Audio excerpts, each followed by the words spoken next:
हाँ जी, hello and welcome to all my dear students. क्या हाल चाल है आप लोगों के, कैसे हैं सब लोग? मुझे उम्मीद है आप सब लोग बहुत बढ़िया होंगे। एक बार फिर से मैं आप सब लोगों का वेलकम करता हूं अर्जुना जेई 2026 27 बैच में। 26 गया वे, 27 बैच में आप सब लोगों का वेलकम। वेरी गुड इवनिंग, नमस्कार आप सब लोगों को। क्या हाल चाल है? अगर आपको मेरी शक्ल दिखाई दे रही है तो एक बार थम्स अप कर दें। अगर मेरी आवाज आपको सुनाई दे रही है तब भी आप थम्स अप करके बता दें कि सर सब कुछ ठीक है, माहौल। यस, गुड इवनिंग, नमस्कार आप सब लोगों को। क्या हाल चाल आप सब लोगों के, कैसे हो सब, कैसे हो भाई? बढ़िया हो सब, जोरदार हो, एकदम जबरदस्त। हाँ जी। और लास्ट क्लास में जो मैंने पढ़ाया, रिवाइज करके आए हो? सर पढ़ाया ही क्या था ऐसा कि जिसको रिवाइज करने की जरूरत पड़े? हैं वो तो बचपन से पढ़ रहे थे हम, नहीं? यस, गुड इवनिंग, नमस्कार नमस्कार आप सब लोगों को, नमस्कार। बहुत बढ़िया जी, बहुत बढ़िया भाई लोगों। आपके नाम मैं पढ़ नहीं पा रहा हूं, इतनी स्पीड से चैट ऊपर नीचे हो जा रही है ना, है ना? हाँ, तो सब लोगों को नमस्कार ऐसे मान लो, मतलब, है ना? अभी इतने सारे लोगों का नाम तो नहीं पढ़ पाएंगे, नहीं? हाँ जी। तो बताओ, देखें कैसी चल रही है आप लोगों की क्लासें हैं? क्लास, क्योंकि अभी तक फिजिक्स की 2 क्लास हो चुकी है और मैथ्स की भी 2 क्लास हो गई। केमिस्ट्री की क्लास हुई है, केमिस्ट्री की 2 क्लास, दूसरी क्लास है आज, है ना? 2-2 क्लासेस तुम ले चुके हो। क्या माहौल है बताओ, देखें कैसा लग रहा है तुम्हें?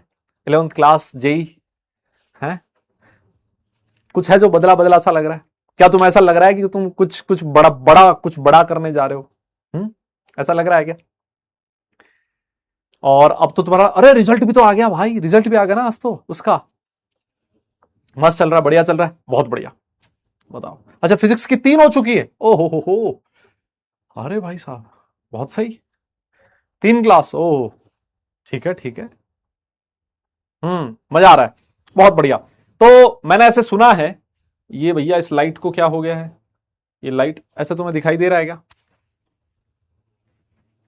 हाँ, मैंने सुना है कि सीबीएसई का रिजल्ट भी आ चुका है। तो क्या रहा, एक बार रिजल्ट बताओगे क्या?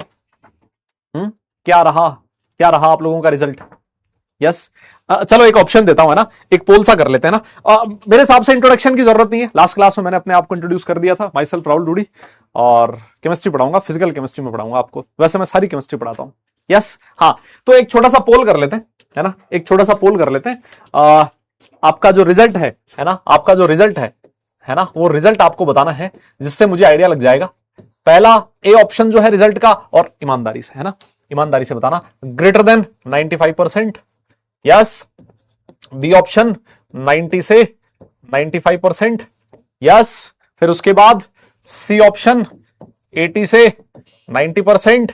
और फिर डी ऑप्शन 70 से 80%। लो जी, ये आपके सामने 4 ऑप्शन है। आपको अपने क्लास 10th का रिजल्ट बताना है, और सारे लोगों को ईमानदारी जरूर बरतनी है, क्योंकि मैं पहली क्लास में आप लोगों को बोल रहा हूं कि ईमानदार रहना बहुत जरूरी है ना।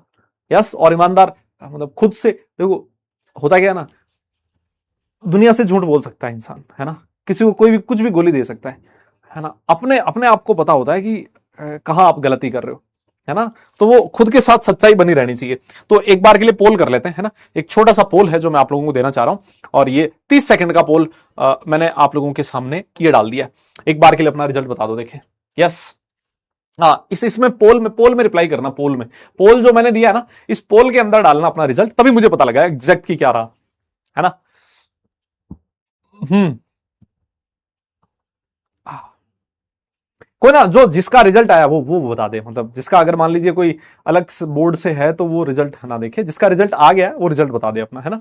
कोई दिक्कत नहीं है। जिसका नहीं आया वो तो बेचारा कहां से बताएगा, है ना? कोई ये भी सोच रहा होगा सर 70% से कम हुआ फिर क्या करना है? उसको बेटा कभी सेकंड राउंड में लेंगे ना। अभी फर्स्ट राउंड में 70% वालों को ही लिया है मैंने, नहीं? हाँ, तो देख लेते हैं। हाँ जी, लो टाइम हो रहा है खत्म। यस, टाइम हो रहा है खत्म। और एक बार के लिए पोल का रिजल्ट देख लेते हैं, है ना। वैसे तो सारे परसेंटेज ठीक ही है, लेकिन भाई मैं इन लोगों के साथ हूं एक बार के लिए, है ना। मैं डी ऑप्शन पे टिक कर रहा हूं। यस, मैं डी ऑप्शन पे टिक करके रिजल्ट देखना चाह रहा हूं। बहुत बढ़िया, ये रहा रिजल्ट, क्या बात है। हाँ, ये रहा रिजल्ट। 18% वाले जो लोग हैं ग्रेटर देन 95% है, 80 90 से 95 वाले 30 हैं, और 34 ये भी है, और 17% ये भी है। बहुत बढ़िया, कोई दिक्कत नहीं है, कोई परेशानी नहीं है भाई। तुम सब लोग यार पढ़ने लिखने वाले लोग हैं। देख रहे हो तुम 80% से ऊपर वाले कितने लोग हैं? 60 80 लगभग 80% लोग भाई, 80% से ऊपर वाले लोग हैं। मतलब हाँ, पढ़ने लिखने वाले हो तुम लोग, ये तो मानना पड़ेगा। पढ़ाई खोर हो तुम। नहीं, अच्छी बात है, वेरी गुड बेटा। देखो ये बहुत अच्छी बात है कि आप सब लोगों ने बहुत अच्छा स्कोर किया, और मैं देख पा रहा था कि लगभग 18-20% लोग हैं जिनका 95% से भी ऊपर है। बहुत ही अच्छी बात है ना। अच्छा परसेंटाइल होना ये दिखाता है, अच्छा परसेंटेज होना ये दिखाता है कि आप सिंसियर स्टूडेंट हैं, आप मेहनती स्टूडेंट हैं। लेकिन मैं एक बात और बता दूं आप लोगों को, जब आप क्लास 11th की प्रिपरेशन कर रहे हो ना, तब अपना जो परसेंटेज है अपने दिमाग में रखो, लेकिन उसको अपने दिमाग पे हावी मत होने देना। ये एग्जाम ऐसा है कि जिसमें ऐसी कोई लिख के पेपर पे दे ही नहीं सकता कि जिसे 10th क्लास में 98% 99% है उसका जेई में सिलेक्शन पक्का। नहीं, ऐसा कुछ भी नहीं हो सकता, है ना। यहां पर 80% वाला भी यहीं पर है, 90% वाला भी यही है, और 95-98 वाला भी यही है। अब इन 2 सालों में जो बच्चा ईमानदारी से मेहनत करेगा ना, वही बच्चा आगे जाएगा। मैं आपको फिर बता रहा हूं, तो अगर किसी का 70% है, 75% है, 80% भी है ना, तो उसको डिसहार्टेड होने की जरूरत नहीं है। उसको ये नहीं लगना चाहिए कि यार मेरी क्लास में 98% वाला भी बच्चा बैठा है। ये कोई मायने नहीं रखता अब जब आप लोग जेई की प्रिपरेशन कर रहे हो। हाँ, अगर आपका परसेंटेज अच्छा है, ये दिखाता है कि आप चीजों को एकदम से पकड़ लेते हैं, आप मेहनती स्टूडेंट है, आप टीचर जो कहता है वो उसकी बात मानने वाले स्टूडेंट है। लेकिन यहां से फिर आपको मेहनत वापस से, ऐसे मान लीजिए टाइम t = 0 है ना, अपनी जो क्लॉक है उसको सेट कर दीजिए वापस कि 0 से वापस मुझे स्टार्ट करना है, और यही चीज मुझे अगले 2 साल तक बार बार करनी है ना। तो मेरे हिसाब से ये चीज मैं भी कह रहा हूं, और जो आपके बाकी टीचर्स हैं वो भी यही लोग बोल रहे होंगे, ये सेम चीज बोल रहे होंगे। मैं आपको बताऊं, सच्चाई यही है ना, यही सच्चाई है। 10th क्लास के परसेंटेज ये बताते हैं you are a good student, sincere student, मेहनती स्टूडेंट। लेकिन ये जो परसेंटेज है ये आपको गारंटी नहीं देते जेई में सिलेक्शन के ना। तो अब से मेहनत करनी है, गजब एकदम दबा के मेहनत करनी है। सर आज की क्लास में हम लोग क्या क्या पढ़ने वाले हैं? देखो दादा, आज हम लोग जो लास्ट क्लास में हमने पढ़ा था मैटर, जो हमने लास्ट क्लास में स्टार्ट किया था, इसको हम लोग खत्म कर देंगे, मैटर के क्लासिफिकेशन को। और फिर उसके बाद आज मैं आपको मैटर की प्रॉपर्टीज के बारे में बताऊंगा, और फिर मैटर की प्रॉपर्टीज का मेजरमेंट कैसे होता है। अगर हमने टाइम पे चीजों को स्टार्ट किया, टाइम पे अगर हम लोगों ने कवर किया चीजों को, तो यूनिट्स वगैरह के बारे में भी हम लोग बात कर लेंगे। ठीक है, डन है। तो आ जाइए जनाब, मैंने आपको लास्ट क्लास में होमवर्क दिया था। अच्छा, एक छोटी सी चीज और है, ये अपना एक छोटा सा टेलीग्राम चैनल है, राहुल डूडी केमिस्ट्री नाम से टेलीग्राम चैनल है। आप लोग चाहें तो ये टेलीग्राम चैनल ज्वाइन कर सकते हो, और अभी अभी रिसेंटली बनाया मैंने, है ना। तो आप लोगों को जो भी जेई से रिलेटेड इंफॉर्मेशन होगी, जो भी कंटेंट होगा, वो सारा सब कुछ इसमें मिलता रहेगा। इट्स योर चॉइस, अगर आप लोग करना चाहें तो कर सकते हैं। यस, तो अब मैं अपनी जो क्लास है उसको स्टार्ट करने जा रहा हूं, ठीक है। और मैं आपको बता दूं आपको करना क्या है, अपनी जो कॉपी और पेन है उसको साथ लेके बैठना है। आपको इस ऐसे इन्वायरमेंट में बैठना है जहां शोर शराबा ना हो, एकांत हो, भीड़ भाड़ ना हो। यस, जहां आप लोग कंसंट्रेट कर पाए, वहां पर आपको क्लास अटेंड करनी है ना। और कॉपी में साथ साथ अपने नोट्स बनाने। मैं आपको लास्ट क्लास से ये सेम चीज ही बोलता आ रहा हूं, डन है। यस, बुक्स वगैरह के बारे में लास्ट क्लास में बात कर चुके हैं, आगे में मैं बात करता रहूंगा। एक बार फटाफट से सारे लोग थम्स अप करके बता दें कि सर सेशन को कर दो स्टार्ट, शुरू किया जाए। यस, एक बार फटाफट सारे लोग स्टार्ट करते हैं। सर मेरा 89% है, बहुत अच्छी बात है। सर मैं आईसीएससी से हूं, बहुत ही अच्छी बात है, कोई दिक्कत नहीं है। हाँ, कोई दिक्कत नहीं है, डन। हाँ, होमवर्क की बात पहले करेंगे। यस यस, होमवर्क की बात पहले करेंगे। कर दें, स्टार्ट कर दें, वेरी गुड। तो चलिए, लास्ट क्लास का जो अपना होमवर्क था ना दादा, लास्ट क्लास में मैंने आपसे पूछा था कि बताओ कंप्रेसिबिलिटी सॉलिड, लिक्विड और गैस में किसकी कंप्रेसिबिलिटी सबसे ज्यादा है। अच्छा, मुझे एक बात बताओ भाई दादा, क्या आप लोग कंप्रेसिबिलिटी का मतलब समझते हो क्या होती है? कंप्रेसिबिलिटी नाम ही चीख चीख के कह रहा है, किसको आसानी से दबाया जा सकता है। यस, किसको आसानी से कंप्रेस किया जा सकता है। जैसे मेरे हाथ में ये पेन है दादा, एक बात बताओ, क्या इसको कंप्रेस कर सकते हो क्या आप लोग? सर बहुत मुश्किल काम है सर। लिक्विड है, क्या लिक्विड को कंप्रेस किया जा सकता है क्या? सर नहीं सर, क्यों नहीं किया जा सकता? अरे सर वहां स्पेस ही नहीं होता सर। सर स्पेस ही नहीं है, कहां से कंप्रेस होगा, है ना। लास्ट क्लास में हम लोगों ने बात करी थी किसकी बात करी थी? हम लोगों ने ये चीज लिखी थी, हम लोगों ने ये चीज लिखी थी कि बेटा जो आपका सॉलिड होता है सर, सॉलिड के जो पार्टिकल्स होते हैं सर वो एक दूसरे के बहुत पास पास होते हैं सर। सर ये जो सॉलिड के पार्टिकल्स हैं सर ये एक दूसरे के बहुत पास पास हैं। सर ये जो लिक्विड के पार्टिकल्स हैं सर ये थोड़े दूर दूर होते हैं सर। यस सर, ये जो लिक्विड के पार्टिकल्स हैं सर ये थोड़े दूर दूर होते हैं सर। और जो गैस के पार्टिकल्स हैं, अरे दादा ये तो बहुत दूर होते हैं एक दूसरे से ना, कोई अट्रैक्शन नाम का कोई चीज ही नहीं है, है ना। तो मुझे एक बात बताओ, आप जैसे ही इसके ऊपर प्रेशर अप्लाई करोगे सर, जैसे ही प्रेशर डालोगे ये जो पार्टिकल्स एक दूसरे के नजदीक आ जाएंगे, और नजदीक आने का मतलब सर कंप्रेस हो जाएंगे सर। सॉलिड बोलेगा भैया प्रेशर कितना ही डाल लो मेरे पास जगह ही नहीं है, मैं कंप्रेस नहीं होऊंगा। सीधी सी बात, ये कंप्रेसिबिलिटी जो है वो गैस की सबसे ज्यादा होगी, फिर लिक्विड और फिर आएगा सॉलिड। डन है? कोई दिक्कत है क्या इसमें?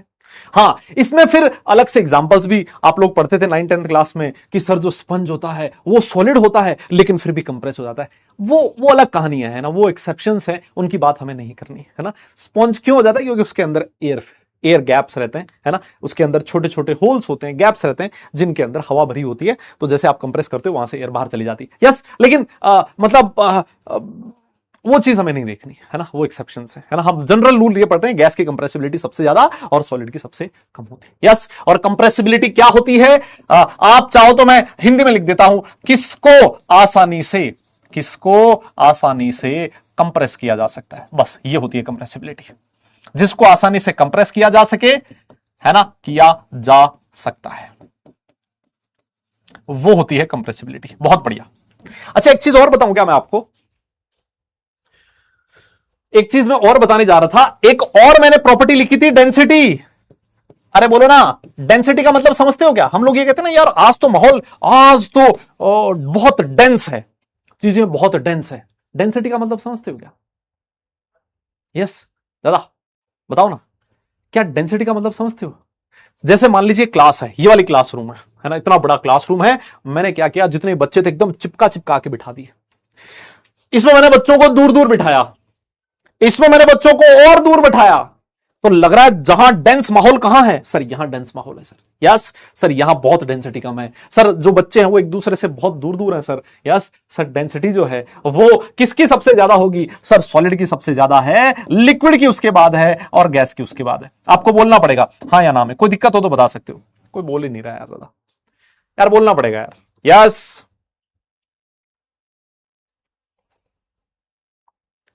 अरे मैं सही कह रहा हूं क्या? क्या मैं सही कह रहा हूं क्या? यस, क्लियर है क्या?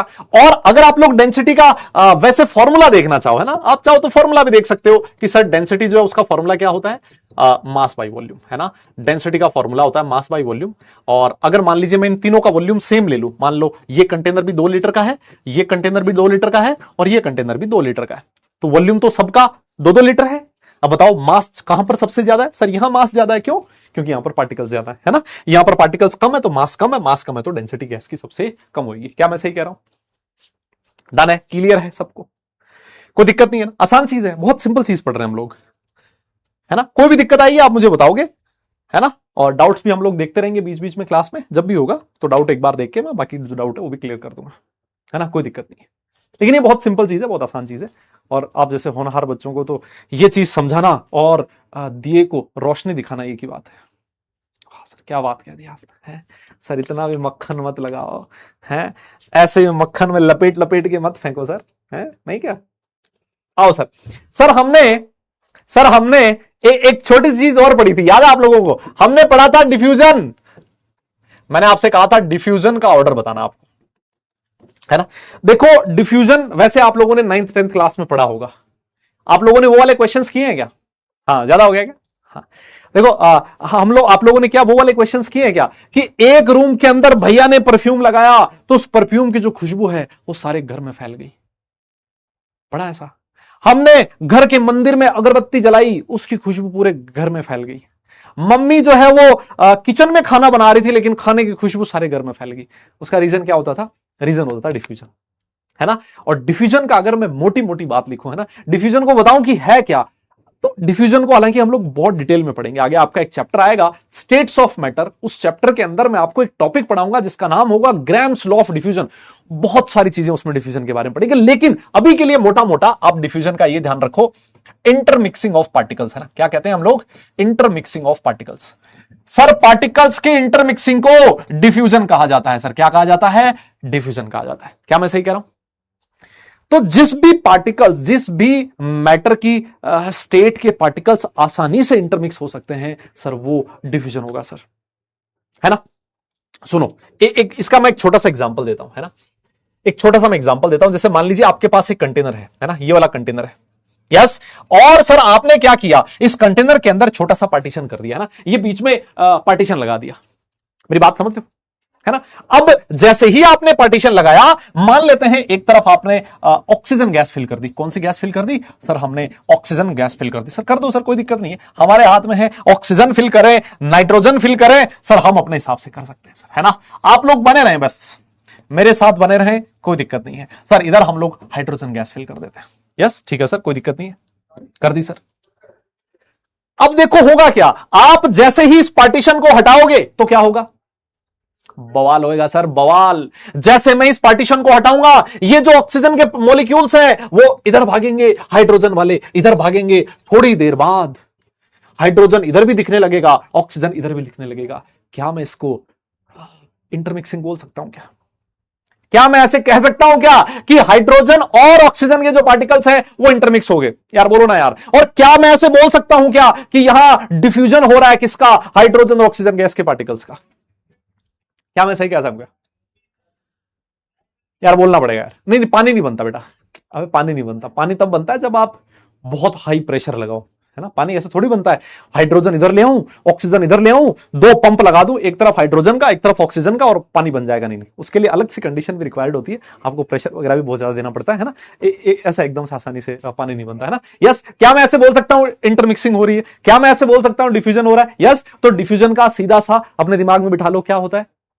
Intermixing of particles. अब सोचो इंटरमिक्सिंग के लिए क्या करना पड़ेगा? पार्टिकल्स को ट्रेवल करना पड़ेगा। ऑक्सीजन वाले मॉलिक्यूल को इधर से उठ के इधर जाना पड़ेगा और हाइड्रोजन वाले को इधर से इधर जाना पड़ेगा। तो जिस स्टेट के पार्टिकल्स आसानी से मूव कर सकते हैं सर, उनका डिफ्यूजन आसानी से हो सकता है। क्या मैं ऐसे सही कह रहा हूं क्या? अगर यहीं पर सॉलिड होता, सॉलिड बोलेगा भाई मेरे तो जो पार्टिकल्स हैं उनमें अट्रैक्शन बहुत ज्यादा है। अगर अट्रैक्शन ज्यादा है तो उनकी मूव करने की टेंडेंसी बहुत कम है, और अगर वो मूव ही नहीं कर पाएंगे तो भैया जी इंटरमिक्सिंग कैसे होगी? यार बोलना पड़ेगा यार। मैं सही कह रहा हूं क्या? क्या मेरी बात आपके दिमाग में आ रही है क्या? यस। तो इसका मतलब सर डिफ्यूजन उसका ज्यादा होगा जिसके पार्टिकल्स आसानी से मूव कर सके। और आसानी से पार्टिकल्स किसके मूव करते हैं? सर गैस के पार्टिकल्स आसानी से मूव करते हैं। इसका मतलब डिफ्यूजन जो है सर वो गैस का सबसे ज्यादा, फिर लिक्विड और सॉलिड के जो पार्टिकल्स होते हैं सर उनकी डिफ्यूजन की टेंडेंसी सबसे कम होती है। क्या आपने ये चीज दिमाग में बिठा ली क्या? क्या आपने ये चीज दिमाग में बिठा ली क्या? सर सॉलिड के पार्टिकल्स मूव नहीं कर सकते, क्यों? क्योंकि सॉलिड के पार्टिकल्स के बीच अट्रैक्शन बहुत ज्यादा होता है। अगर एक पार्टिकल भागने की कोशिश करेगा, दूसरा वाला बोलेगा हाँ किधर चले भैया, नहीं जाने देंगे, अट्रैक्शन बहुत जबरदस्त है, पार्टिकल भाग नहीं पाएगा। गैस के पार्टिकल्स एकदम निठल्ले हैं, कोई अट्रैक्शन नहीं, जहां मर्जी हो वहां मुंह मार सकते हैं। यहां थे आज, कल वहां पहुंच गए, परसों वहां गए, तरसों यहां गए, बड़े आसानी से मूव करेंगे, बड़े आराम से इंटरमिक्स होंगे, डिफ्यूजन जबरदस्त होएगा। आप समझ चुके हो तुम लोग। वैसे भी आजकल की जनरेशन बहुत जबरदस्त समझदार आ रही है ना, तो तुम समझ चुके हो। सर मोशन ऑफ पार्टिकल्स की बात कर लेते हैं सर। अब बताओ ना, ओ दादा ये तो समझ में आ गया ना, किसके पार्टिकल्स का मोशन सबसे ज्यादा होगा? सर जहां पर अट्रैक्शन कम हो, गैस के पार्टिकल्स के बीच अट्रैक्शन नहीं होता सर, वो आसानी से जहां मर्जी हो घूम सकते हैं। गैस के सबसे ज्यादा मोशन, फिर लिक्विड का, और फिर सॉलिड के पार्टिकल्स का सबसे कम होगा। सर क्या मैं सही कह रहा हूं क्या? यस। ज्यादा बोलना पड़ेगा यार। बेटा ऑस्मोसिस वगैरह ये सब कुछ पढ़ेंगे हम लोग, ये सब कुछ लिखना है। कोई मेरे से पूछ रहा है सर लिखना क्या है? लिखना क्या है? ये सब कुछ लिखना है, जो भी आपके सामने बोर्ड पे लिखा हुआ है ना, वो सब कुछ लिखना है। एक बच्चा कह रहा है सर हैंड राइटिंग अच्छी नहीं है। यार अच्छी हैंड राइटिंग है यार, कैसी बात कर रहे हो? मतलब मेरे हिसाब से तो मैंने काफी सही लिखा है? ये ठीक ठाक ही यार हैंड राइटिंग तो, नहीं यार, ऐसे मत करो यार, मतलब तुम तो साला दूसरी क्लास में मेरा कॉन्फिडेंस डाउन कर रहे हो, है हाँ ना। और हैंडराइटिंग के तो मतलब नंबर पूरे मिलने चाहिए यार मुझे, नहीं क्या? यस यस, हाँ ठीक है, ठीक है, डन है, बहुत बढ़िया सर, यहां तक अगर सबने नोट कर लिया तो डन लिखो, फिर आगे चलते हैं, है ना। एक और चीज बच गई, एनर्जी ऑफ द पार्टिकल्स, है ना। एक और चीज बच गई, एनर्जी ऑफ द पार्टिकल्स, आ जाइए। यस यस, हाँ, अगर सबने नोट कर लिया है तो डन लिखें, फिर आगे चलेंगे, फिर आगे चलेंगे। नेक्स्ट, अच्छी है ना, हाँ। तो ये कौन बोल रहा था? अच्छे सचिन सर जितनी अच्छे, अपने अपना हाथ ना अपने सामने रखो ऐसे, है ना। हाथ में 4 उंगलियां और एक अंगूठा है। साला अपने हाथ की जो 5 चीजें हैं यही बराबर नहीं है, हाथ की उंगलियां बराबर नहीं है, तो इंसान कैसे बराबर हो सकते हैं बताओ। हर इंसान जो है उसमें कुछ अलग फीचर्स हैं, अलग कैरेक्टरिस्टिक्स हैं, अलग मशीन यहां फिट है। कोई किसी चीज में अच्छा है तो कोई किसी चीज में अच्छा है ना। डोंट अंडर एस्टिमेट एनीवन, है ना। तो यार अब सचिन सर जैसी हैंड राइटिंग कहां से लेके आए हैं? क्या पता हम भी सचिन सर से किसी चीज में अच्छे हों, हैं, और वो टैलेंट अभी आपको ना पता हो, है हाँ। तो यार आ जाओ, आ जाओ, नेक्स्ट हम लोग चलते हैं। मैंने आपको एक छोटी सी चीज लिखवाई थी, एक और प्रॉपर्टी मैंने आपको लिखवाई थी, है ना। एक और प्रॉपर्टी मैंने आपको लिखवाई थी, है ना, हाँ, एक और प्रॉपर्टी मैंने आपको लिखवाई थी, वो थी एनर्जी ऑफ पार्टिकल्स। देखिए, एनर्जी ऑफ पार्टिकल्स। अब कोई बच्चा बोलता है सर यहां एनर्जी, कौन सी एनर्जी की बात हो रही है? देखो, जनरली ऐसा होता है ना, जब कुछ ना कहा जाए, या जैसे गैस वगैरह की मैं बात करूं, तो उनकी मैक्सिमम जो एनर्जी होती है वो काइनेटिक एनर्जी की फॉर्म में स्टोर रहती है ना। ये जब हम लोग आगे पढ़ेंगे थर्मोडायनेमिक्स वगैरह, उसमें आप लोग सीखोगे कि जो मैक्सिमम एनर्जी है गैस पार्टिकल्स की, वो एक्चुअली काइनेटिक एनर्जी है। और जो काइनेटिक एनर्जी है उसका रिलेशन किसके साथ होता है? टेम्परेचर के साथ। क्या आप लोगों ने ऐसा सुना है कि टेम्परेचर बढ़ाने से काइनेटिक एनर्जी बढ़ती है? जैसे मान लो आपके पास एक पार्टिकल है गैस का, आपने जैसे उसका टेम्परेचर बढ़ाया, वो जोर से फड़फड़ाने लगेगा, वो जोर से मूव करने लगेगा। जैसे सॉलिड का पार्टिकल है, आपने उसका टेम्परेचर बढ़ाया तो उसका वाइब्रेशन फास्ट होने लगेगा। मतलब ये जो एनर्जी है, ये वो एनर्जी है जो किसके साथ रिलेट है? टेम्परेचर के साथ। मैं आपको ये कहना चाहता हूं, अब मेरी बात समझो, ये कौन सी एनर्जी है, मैं कौन सी एनर्जी की बात कर रहा हूं। ऐसे मान लो मैं किसी एक पर्टिकुलर एनर्जी की बात नहीं कर रहा हूं, नाम नहीं ले रहा हूं कि काइनेटिक है, पोटेंशियल है, वाइब्रेशनल है, रोटेशनल है, किसी एनर्जी की बात नहीं कर रहा। आप ऐसे मान लो मैं उस एनर्जी की बात कर रहा हूं जिसका रिलेशन किसके साथ है? टेम्परेचर के साथ है। यस, क्या आप लोग समझ पा रहे हो? क्या दादा बोलना पड़ेगा, क्या आप लोग ये समझ पा रहे हो कि मैं उस एनर्जी की बात कर रहा हूं जिसका रिलेशन किसके साथ है? टेम्परेचर के साथ है। तो ऐसी एनर्जी को मैं थर्मल एनर्जी भी बोल सकता हूं, है ना। मैं थर्मल एनर्जी भी बोल सकता हूं। क्या कह सकता हूं? Thermal energy. ऐसा भी लिखा हो सकता है कि थर्मल एनर्जी का ऑर्डर बताइए। यस, किसका ऑर्डर? थर्मल एनर्जी का ऑर्डर। थर्मल यहां पर किसको दिखा रहा है? टेम्परेचर को दिखा रहा है, और वो एनर्जी जिसका रिलेशन किसके साथ है? टेम्परेचर के साथ है। अरे तो बताओ ना, कौन से पार्टिकल्स की थर्मल एनर्जी सबसे ज्यादा होगी? अरे सर, सॉलिड के जो पार्टिकल्स होते हैं, क्योंकि उनके बीच अट्रैक्शन बहुत ज्यादा होता है, तो उनकी मूव करने की टेंडेंसी बहुत कम होती है, उन पर टेम्परेचर का इफेक्ट बहुत कम होता है। लेकिन आपके जो गैस के पार्टिकल्स हैं, क्योंकि उनके बीच कोई किसी तरीके का अट्रैक्शन है ही नहीं है, किसी तरह का अट्रैक्शन नहीं है, तो सर आप जैसे ही थोड़ा सा टेम्परेचर दोगे, वो जोर से मूव करेंगे, जोर से भागेंगे, बहुत तेज भागेंगे, क्योंकि उनको पीछे पकड़ने वाला नहीं है कोई। ऐसे सोचो तुम, जैसे मान लो घर में पापा नहीं है, बंदा शेर बना घूम रहा मोहल्ले में, अरे बोले हम थोड़े डरते हैं किसी से, मर्जी हो जहां जाते हैं, मर्जी हो वहां आते हैं, है ना। अभी 3 बजे यहां है, 4 बजे वहां पहुंच गए, 5 बजे वहां पहुंच गए। जैसे ही पापा, पता लगा कि 6 बजे पापा घर आते हैं, घर के अंदर एनर्जी खत्म, वो बाहर नहीं भागेगा। ये बिल्कुल वैसा ही है, जब अट्रैक्शन नहीं होता तो पार्टिकल तेज भागते हैं, और पापा के साथ जबरदस्त वाला अट्रैक्शन है ना। तो जब अट्रैक्शन ज्यादा है तो आपको पता है आप दूर भाग नहीं सकते, क्योंकि आपको पीछे से खींच लेगा कोई ना कोई। मेरी बात समझ रहे हो? तो जो आपके गैस के पार्टिकल्स होते हैं सर, उनके पार्टिकल्स, गैस के पार्टिकल्स के बीच कोई अट्रैक्शन नहीं है, अट्रैक्शन नहीं है, भागेंगे तेज, एनर्जी ज्यादा होगी। फिर उसके बाद आएगा लिक्विड, और सबसे कम आता है सर आपका सॉलिड। कोई हो दिक्कत तो बता सकते हो, यस, कोई हो दिक्कत तो बता सकते हो। डन है क्या? हाँ, ये पर्सनल हो गया भाई, पर्सनल हो गया। डन है? यस। तो ये मेरे हिसाब से जो मोटी मोटी प्रॉपर्टीज हैं वो मैंने आपको सिखा दी है ना, जो मोटी मोटी प्रॉपर्टीज हैं वो मैंने आपको सिखा दी। कोई दिक्कत बताओ? सॉलिड के जो पार्टिकल्स होते हैं उनकी जो एनर्जी है वो कम होती है ना, टेम्परेचर का इफेक्ट उन पे कम होता है। क्यों? क्योंकि वो एक दूसरे के साथ बंधे होते हैं, है ना, तो उनकी एक दूसरे से दूर जाने की टेंडेंसी, भागने की टेंडेंसी कम होती है ना, मूव करने की टेंडेंसी कम होती है, इस वजह से उनकी जो काइनेटिक एनर्जी है वो भी कम होती है ना। और मैंने आपसे कहा जो एनर्जी है उसमें मैक्सिमम जो कंट्रीब्यूशन है तो वो हम लोग किसका देख रहे हैं? टेम्परेचर का देख रहे हैं। और जो एनर्जी टेम्परेचर के साथ रिलेट होती है उसको थर्मल एनर्जी भी बोला जाता है। तो कहीं पर अगर ऐसा लिखा है एनर्जी ऑफ द पार्टिकल्स तब भी ऑर्डर सही है, और कई जगह पर लोग ये लिख देते हैं थर्मल एनर्जी ऑफ पार्टिकल्स तब भी वो सही है ना।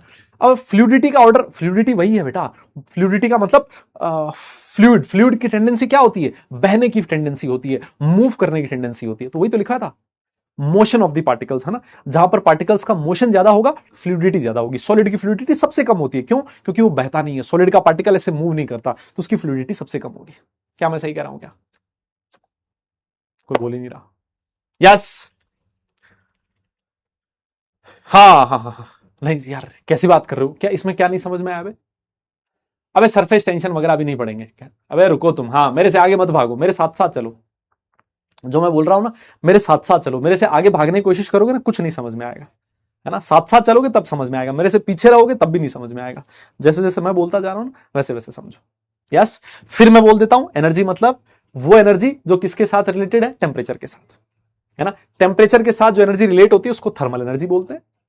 और उसकी एनर्जी ज्यादा होगी जहां पर पार्टिकल्स का मूवमेंट ज्यादा होता है। तो मूवमेंट किसका ज्यादा होता है? गैस के पार्टिकल्स का मूवमेंट ज्यादा है तो थर्मल एनर्जी ज्यादा है। सॉलिड के पार्टिकल्स का मूवमेंट कम है तो थर्मल एनर्जी कम। सिंपल, है ना। ठीक है सर, बहुत बढ़िया सर, यहां तक एकदम माहौल ठीक है। एक बार के लिए आप लोगों के डाउट देख लिए जाए। पॉपुलर डाउट तो कुछ है नहीं, एक रिसेंट डाउट देख लेते हैं। सर थर्मल से अलग और एनर्जी कौन कौन सी है? इनमें काइनेटिक एनर्जी और एल्स भी आते हैं क्या? बेटा काइनेटिक एनर्जी मान लो थर्मल एनर्जी का पार्ट है। काइनेटिक एनर्जी जो है थर्मल एनर्जी का पार्ट है। अब इसको आप और ज्यादा मतलब डिटेल में मत जाओ। मैं आगे चैप्टर आएगा थर्मोडायनेमिक्स, उसमें पढ़ाऊंगा मैं आपको एनर्जी क्या होती है, कितनी डिफरेंट डिफरेंट टाइप्स की एनर्जी होती है, कैसे एक एनर्जी दूसरे एनर्जी में कन्वर्ट होती है ना। मैं वो सब कुछ पढ़ाऊंगा, लेकिन अभी के लिए थोड़ा रुको, है ना। अभी ऐसे मान लो थर्मल एनर्जी मतलब वो एनर्जी जो टेम्परेचर के साथ रिलेटेड हो। काइनेटिक एनर्जी भी इसी का पार्ट है ना। ये काइनेटिक एनर्जी भी इसी का पार्ट है, ऐसे समझ लो आप। यस, गैस का टेम्परेचर सॉलिड से ज्यादा होगा। थर्मल नहीं नहीं नहीं नहीं नहीं, इसका मतलब ये नहीं है। अरे इसका मतलब ये नहीं अमृता, इसका मतलब ये है कि टेम्परेचर का इफेक्ट गैस पे ज्यादा होगा। जब आप जैसे मान लो आपने 25 डिग्री टेम्परेचर दिया गैस के पार्टिकल को और 25 डिग्री टेम्परेचर दिया सॉलिड के पार्टिकल को, तो 25 डिग्री टेम्परेचर के ऊपर गैस का पार्टिकल बहुत तेज भागेगा और सॉलिड का पार्टिकल का मूवमेंट कम होएगा। मैं ये कहना चाह रहा हूं, समझे। एक टेम्परेचर की बात करो, एक टेम्परेचर के ऊपर गैस का जो पार्टिकल्स है उसकी एनर्जी ज्यादा होगी, उसका मूवमेंट ज्यादा होगा, उसकी काइनेटिक एनर्जी ज्यादा होगी। मैं ये कहना चाह रहा हूं, समझो आप इस बात को। हाँ ऐसे समझो, ठीक है ना। डन। मेरे हिसाब से मैं डाउट आपका क्लियर कर पाया। बेटा फ्लूइडिटी अब सारी चीज आप मत पढ़ो ना, है ना। सारी चीज एक्चुअली क्या होता है ना, मैं आपको बताऊं होता क्या है। मूवमेंट एंड एनर्जी रिलेटेड कैसे है? मीन सॉलिड के पार्टिकल्स भी तो हाईली वाइब्रेट करते हैं। हाँ वाइब्रेट करते हैं, बिल्कुल करते हैं। एक्चुअली देखो मैं आपको बताऊं ना, एनर्जी सिर्फ एक तरह की एनर्जी नहीं है, बहुत टाइप की। There are n number of energies. जैसे मैं कहूं ग्रेविटेशनल एनर्जी, वो भी एनर्जी का पार्ट है। Kinetic energy, potential energy, vibrational energy, mechanical energy, there are n number of energies. इसीलिए मैं कह रहा हूं अगर आप जो मैं बोल रहा हूं उससे और दूर जाने की कोशिश करोगे तब आपको प्रॉब्लम होगी, क्योंकि आपको नहीं पता अभी एनर्जीज एक दूसरे में कैसे चेंज होती हैं, कौन सी एनर्जी किस चीज पर डिपेंड करती है। अब जैसे मैं कहूं ग्रेविटेशनल एनर्जी, साला उस पर टेम्परेचर का कोई इफेक्ट नहीं है। ग्रेविटेशन का मतलब है जी से। तो आप ये आपको पता होना जरूरी है कि कौन सी एनर्जी किस चीज पर डिपेंड करती है। वो आपको धीरे धीरे, है ना, ये ना पेट पेट की अपनी लिमिट है। एक साथ खा लोगे ना एकदम हजम नहीं होएगा। धीरे धीरे धीरे धीरे धीरे धीरे सीखेंगे सब चीज हजम होगी। जितना मैं बोल रहा हूं ना उतना समझो आप लोग, है ना। यहां पर थर्मल एनर्जी मतलब वो एनर्जी जो टेम्परेचर के साथ रिलेट करती है, बस इतना ही ध्यान रखना है। या फिर ऐसे समझ लो कि काइनेटिक एनर्जी कोई की चीज है। डन है? Very good, very good, very good. दोबारा समझा दीजिए, मैं समझा पाया? मैंने बहुत बार समझा दी, बहुत बार समझा दी। वेरी गुड बेटा। अब मेरे हिसाब से मुझे आगे चलना चाहिए, मेरे हिसाब से मुझे आगे चलना चाहिए। क्या कहते हो? यस आगे चलो, है ना। तो आगे चलेंगे दादा, जल्दी बताओ। यस यस डन है, डन डन डन, बहुत बढ़िया बहुत बढ़िया। अच्छा एक बात बताओ तुम मुझे एक बात बताओ, अगर अगर मुझे मेरे पास सॉलिड है, मेरे पास क्या है सर, मेरे पास सॉलिड है और मुझे उसको कन्वर्ट करना है किसमें, लिक्विड में, और फिर मेरे पास एक गैस भी है। मुझे एक बात बताइए, सॉलिड को अगर लिक्विड में कन्वर्ट करना है तो क्या करना पड़ेगा, हीटिंग करनी पड़ेगी कि कूलिंग करनी पड़ेगी? अरे सर ये क्वेश्चन भी पूछने वाला है क्या? अगर आपके पास सॉलिड है, लिक्विड में कन्वर्ट कर रहे हो तो सर हीट करो, सर हीट दो सर, तब आपके जो सॉलिड है वो लिक्विड में कन्वर्ट होएगा। क्या मैं सही कह रहा हूं? यस। जो आपका लिक्विड है, अगर आपको लिक्विड को वापस कन्वर्ट करना है सॉलिड में तो सर क्या करना पड़ेगा, कूल करना पड़ेगा। अरे जैसे मान लो पानी है, पानी का आइस बनाना तो ठंडा करना पड़ता है ना, कूल करना पड़ता है सर। हाँ सर बहुत बढ़िया है। आप एक काम करो ना, इस गैस को भी यहीं लिख लो, है ना, गैस को भी यहीं लिख लो सर। चलो सर यहां लिख देते हैं, ये रही गैस। दादा एक बात बता, अगर तुझे लिक्विड को गैस में कन्वर्ट करना है सर, लिक्विड गैस में कन्वर्ट हो तो जाएगी। मेरे पास पानी है, पानी की भाप बनानी है सर, पानी की भाप बनानी है तो सर मुझे टेम्परेचर बढ़ाना पड़ेगा सर, मुझे टेम्परेचर बढ़ाना पड़ेगा, मुझे हीटिंग करनी पड़ेगी सर, है ना, मुझे हीटिंग करनी पड़ेगी। और वैसे ही मेरे पास गैस को अगर लिक्विड में कन्वर्ट करना है तो सर ठंडा करना पड़ेगा ना, कूल करना पड़ेगा सर, कूलिंग। यस बहुत बढ़िया। अच्छा तो मुझे एक बात और बताओ, ये जो प्रोसेस है सॉलिड को लिक्विड में कन्वर्ट करने वाला प्रोसेस, क्या इस प्रोसेस को आप लोग मेल्टिंग बोलते हो क्या? यस हाँ सर, इसको मेल्टिंग बोलते थे कि जो आइस है वो मेल्ट हो रही है। अच्छा इस प्रोसेस को क्या आप लोग फ्यूजन भी बोलते हो क्या? फ्यूजन भी कह सकते हो क्या? हाँ सर कह दो, है ना, इसका एक और नाम फ्यूजन भी है ना। ये हम लोग थर्मोडायनेमिक्स वगैरह में पढ़ेंगे। फ्यूजन से समझ में आना चाहिए कि जो सॉलिड है वो लिक्विड में कन्वर्ट हो रहा है। अच्छा एक बात बताओ, लिक्विड को अगर सॉलिड में कन्वर्ट करना हो तो क्या मुझे फ्रीजिंग करनी पड़ती है क्या? यस, क्या इस प्रोसेस को फ्रीजिंग बोला जाता है क्या? हाँ सर फ्रीजिंग बोला जाता है सर, जल्दी बताओ, अरे बोलो ना, क्या इस प्रोसेस को फ्रीजिंग बोला जाता है क्या? हाँ सर बिल्कुल बोला जाता है। अगर मुझे लिक्विड को गैस में कन्वर्ट करना है तो क्या इस प्रोसेस को वेपराइजेशन बोला जाता है क्या? हाँ सर वेपराइजेशन है। और गैस को लिक्विड में कन्वर्ट करने वाला प्रोसेस सर कंडेंसेशन होता है सर ये प्रोसेस कंडेंसेशन होता है सर। क्या मेरी बात सही है क्या? यस दादा यार बोलना पड़ेगा। हाँ सर बिल्कुल सही कह रहे हो, बॉइलिंग भी बोल सकते हो, है ना, बॉइलिंग भी बोल सकते हो। यस बॉइल भी कर सकते हो, है ना, एक ही बात है ना, आपकी श्रद्धा है, आप क्या करना चाहो, बॉइलिंग भी कह सकते हो। अच्छा लेकिन एक बात और बताओ, अगर मुझे सॉलिड को डायरेक्ट गैस में कन्वर्ट करना हो, सॉलिड का गैस में कन्वर्जन, अरे सर सॉलिड का गैस में conversion, this process is called as क्या? This process is called as sublimation. Solid का डायरेक्ट गैस में चेंज जो होता है उसको हम लोग सब्लिमेशन बोलते हैं। और गैस अगर वापस सॉलिड में चेंज हो रही है तो इस प्रोसेस को डिपोजिशन कहा जाता है। इस प्रोसेस को क्या कहा जाता है? डिपोजिशन कहा जाता है। इस प्रोसेस में किसी को कोई भी दिक्कत हो आप मुझे बता सकते हैं। डन है क्या? यस, सॉलिड का लिक्विड में कन्वर्जन, इसको हम लोग मेल्टिंग बोलते हैं, फ्यूजन बोलते हैं। लिक्विड वापस सॉलिड में कन्वर्ट हो रहा है, this is called as freezing. Liquid आपका गैस में कन्वर्ट हो रहा है, वेपराइजेशन बोल दो, बॉइलिंग बोल दो। और गैस अगर वापस लिक्विड में कन्वर्ट हो रही है, this is called as condensation. Solid जो है वो अगर डायरेक्ट गैस में कन्वर्ट हो रहा है, सब्लिमेशन, और उल्टा डिपोजिशन। क्या यहां तक मामला सेट है क्या? हाँ जी, क्या यहां तक सेट है क्या? सॉलिडिफिकेशन, बेटा देखो मैं आपको बताऊं, एच सॉलिडिफिकेशन कोई मतलब ठीक है कहने को कह सकते हो, लेकिन जब हम लोग आगे केमिस्ट्री पढ़ेंगे ना तो सॉलिडिफिकेशन आपको बहुत कम जगह सुनने को मिलेगा, फ्रीजिंग ज्यादा सुनने को मिलेगा, है ना। तो आप लोग चाहो तो लिक्विड सॉलिड में कन्वर्ट हो रहा है, सॉलिडिफिकेशन कहने में कोई दिक्कत नहीं है, लेकिन ये जो वर्ड है आपको कम सुनने को मिलेगा, काफी कम सुनने को मिलेगा। मैं आपसे ये कहना चाहता हूं, है ना, मैं आपसे ये कहना, बेटा इसमें कोई हेडिंग नहीं है, ऐसे बिना हेडिंग के लिख लो इसको, है ना, हेडिंग की आदत हो गई है सर हमारी, है ना। इसमें कोई हेडिंग नहीं है, आप इसको डायरेक्ट लिख सकते हो ऐसे बिना हेडिंग के भी। डन है? यस हाँ, ये लिखना है, ये क्या लिखना क्या है, मतलब अब ये कितनी बार पूछोगे क्या लिखना है? जो स्क्रीन पे लिखा है, जो यहां बोर्ड पे लिख दिया, सब कुछ आपको अपनी कॉपी में लिखना है। सब कुछ जो भी लिखा है वो सब कुछ कॉपी में होना चाहिए। डन है? तो सर अगर हो गया है तो डन लिखिए, फिर हम लोग आगे चलेंगे। यस, हो जाए तो डन लिखो, फिर हम लोग आगे चलेंगे। हाँ जल्दी बताओ। आपको ऐसा लग रहा होगा सर बहुत धीरे धीरे चल रहा है सर, है सर, बहुत बहुत स्लो चल रहा है सर। नहीं चलेगा स्लो, है ना, ये थोड़े दिन लगेगा बेटा आपको, है ना।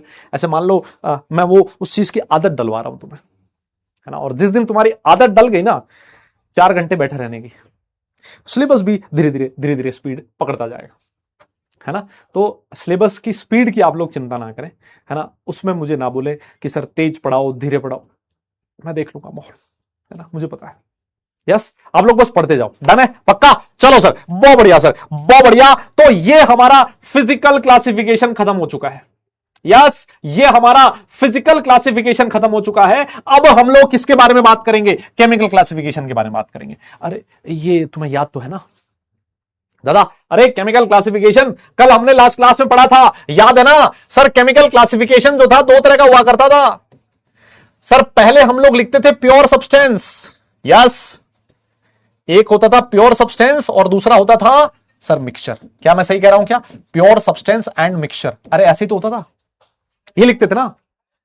तो सर हमने फिजिकल क्लासिफिकेशन खत्म कर दिया है, अब हम लोग केमिकल क्लासिफिकेशन की तरफ आ चुके हैं। और केमिकल क्लासिफिकेशन में सबसे पहले हम लोग बात करेंगे प्योर सब्सटेंसेस की तरफ। किसी के मन में अगर कोई डेफिनेशन हो तो बता सकता है। हां, किसी के मन में अगर कोई डेफिनेशन है प्योर सब्सटेंस की, अगर वो बताना चाहे तो बता सकता है, उसका मोस्ट वेलकम है। हाँ, कोई भी डेफिनेशन आपके दिमाग में आ रही है, आपको लगता है कि प्योर सब्सटेंस ये होता है ना, वो आप लोग बता सकते हैं, लेकिन थोड़ा जल्दी करें। यस, हाँ, मैं आपके सामने प्योर सब्सटेंस समझाने के लिए कुछ 2-4 एग्जाम्पल देना चाहता हूं। यस, हाँ, मैं आपके सामने कुछ 2-4 एग्जाम्पल देना चाहता हूं। जैसे मान लो मेरे पास 4 बीकर है ना, मेरे पास 4 कंटेनर है, मैंने नंबर दे दिया 1, 2, 3 और 4। ठीक है दादा? ठीक है सर। अच्छा एक बात बताओ, ये जो पहला कंटेनर है इसके अंदर मैंने सोडियम के एटम्स डाल दिए। क्या डाल दिया? सोडियम। सारे के सारे जो पार्टिकल्स हैं वो सोडियम के डाल दिए। सारे के सारे पार्टिकल किसके डाल दिए दादा? सोडियम के डाल दिए सर, है ना। यस सर, ये सारे के सारे पार्टिकल किसके हैं? सोडियम के हैं सर। इसके अंदर मैंने जो सारे के सारे पार्टिकल है वो किसके डाल दिए? H2। सर मैंने इसमें हाइड्रोजन गैस फिल कर दी सर। सर अकेली हाइड्रोजन है सर, अकेली हाइड्रोजन है सर। सर सिर्फ और सिर्फ हाइड्रोजन है सर, हाइड्रोजन के अलावा और कोई नहीं है सर। यस सर, मेरे पास जो तीसरा कंटेनर है इसमें मैंने H2O डाल दिया सर। सिर्फ और सिर्फ पानी है सर, और कुछ नहीं है सर। क्या है? सिर्फ और सिर्फ अकेला पानी है, सिर्फ और सिर्फ अकेला पानी है, सिर्फ और सिर्फ अकेला पानी है। क्या आप मेरी बात समझ रहे हो? और ये जो सबसे लास्ट वाला कंटेनर है ना, जो लास्ट वाला कंटेनर है इसके अंदर मैंने क्या किया? मैंने पानी भी लिया, है ना, पानी लिया, पानी लिया, पानी तो है ही सर, और क्या है? मैंने कहा पानी के साथ मेरा मन कर रहा था थोड़ा सा इसमें मैं नमक भी डाल दूं, है ना। तो मैंने इसमें क्या किया सर? NaCl भी डाल दिया सर, मैंने पानी के साथ NaCl भी डाल दिया। मेरा आपसे क्वेश्चन है, मैं आपसे क्वेश्चन पूछना चाहता हूं। क्वेश्चन यह है कि इनमें बताइए कौन कौन सा जो बीकर है इसके अंदर प्योर सब्सटेंस रखा है और कौन कौन से बीकर के अंदर मिक्सचर रखा है। This is my question ladies and gentleman, जल्दी से बताओ। हाँ, ये बताओ आप, मेरा क्वेश्चन ये है। यस, मेरा क्वेश्चन ये है।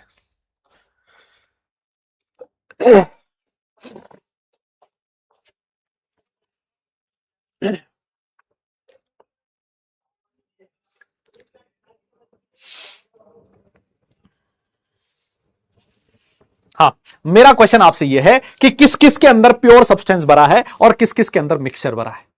बहुत बढ़िया, एकदम मजा आ गया। मतलब तुम्हें यह चीज समझाने में मुझे जोर नहीं आएगा ज्यादा, मैं समझ गया हूं, है ना। मैं समझ गया हूं कि तुम्हें यह चीज पता है कि सर 1, 2 और 3 इसके अंदर सर प्योर सब्सटेंस भरा है, और सर जो 4 नंबर है इसके अंदर मिक्सचर है सर। सर ये मिक्सचर है सर।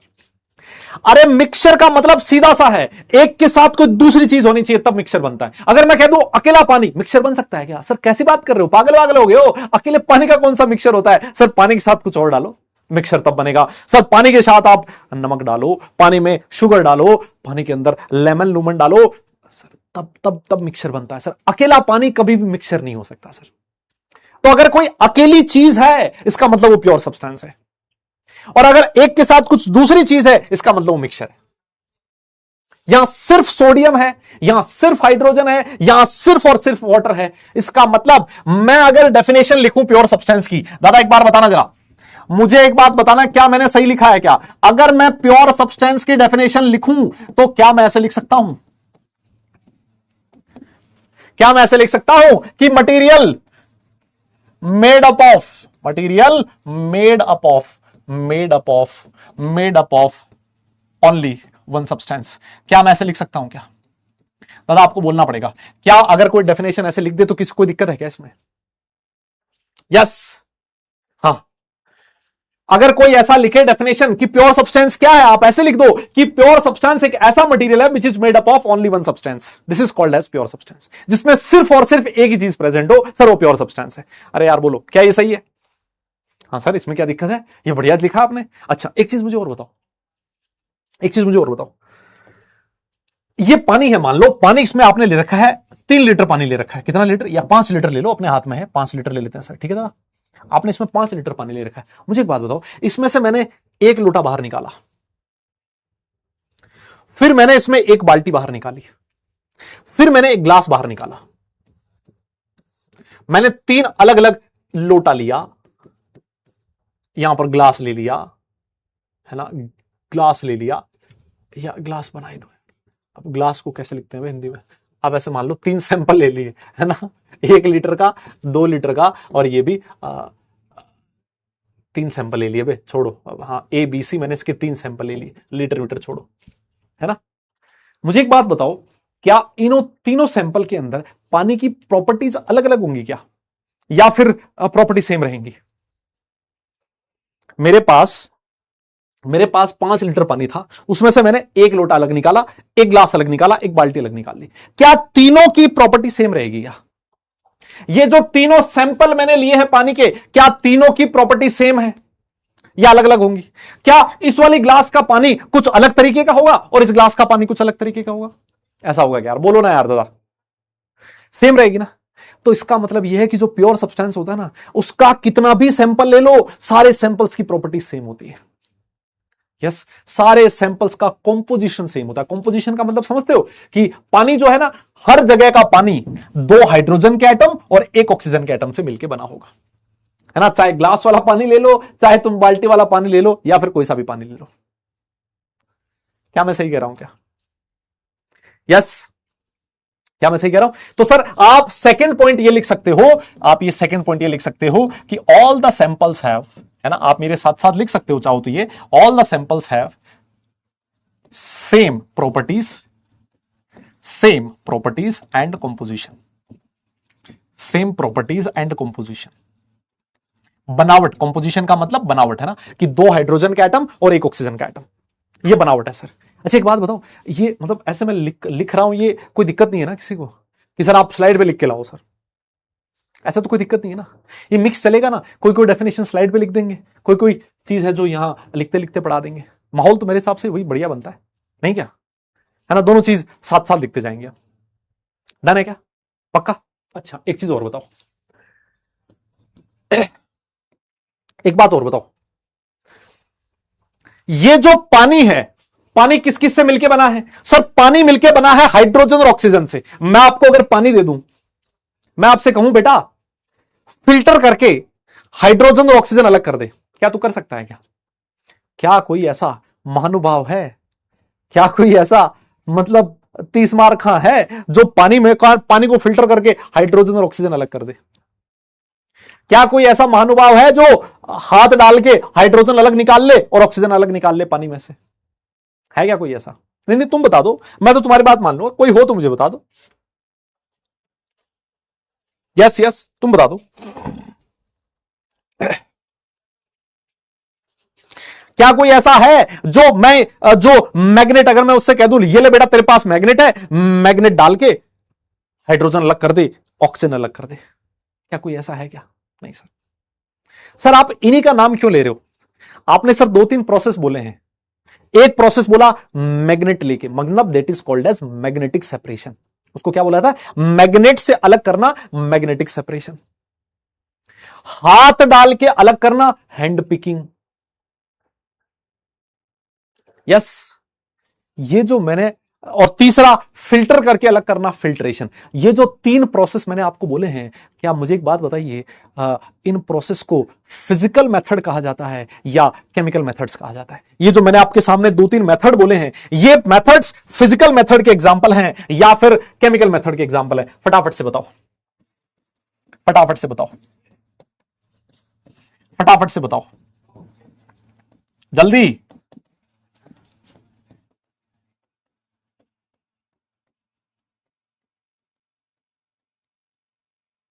सर ये सारे के सारे फिजिकल मेथड्स के एग्जांपल है। बहुत बढ़िया। ये लो साहब,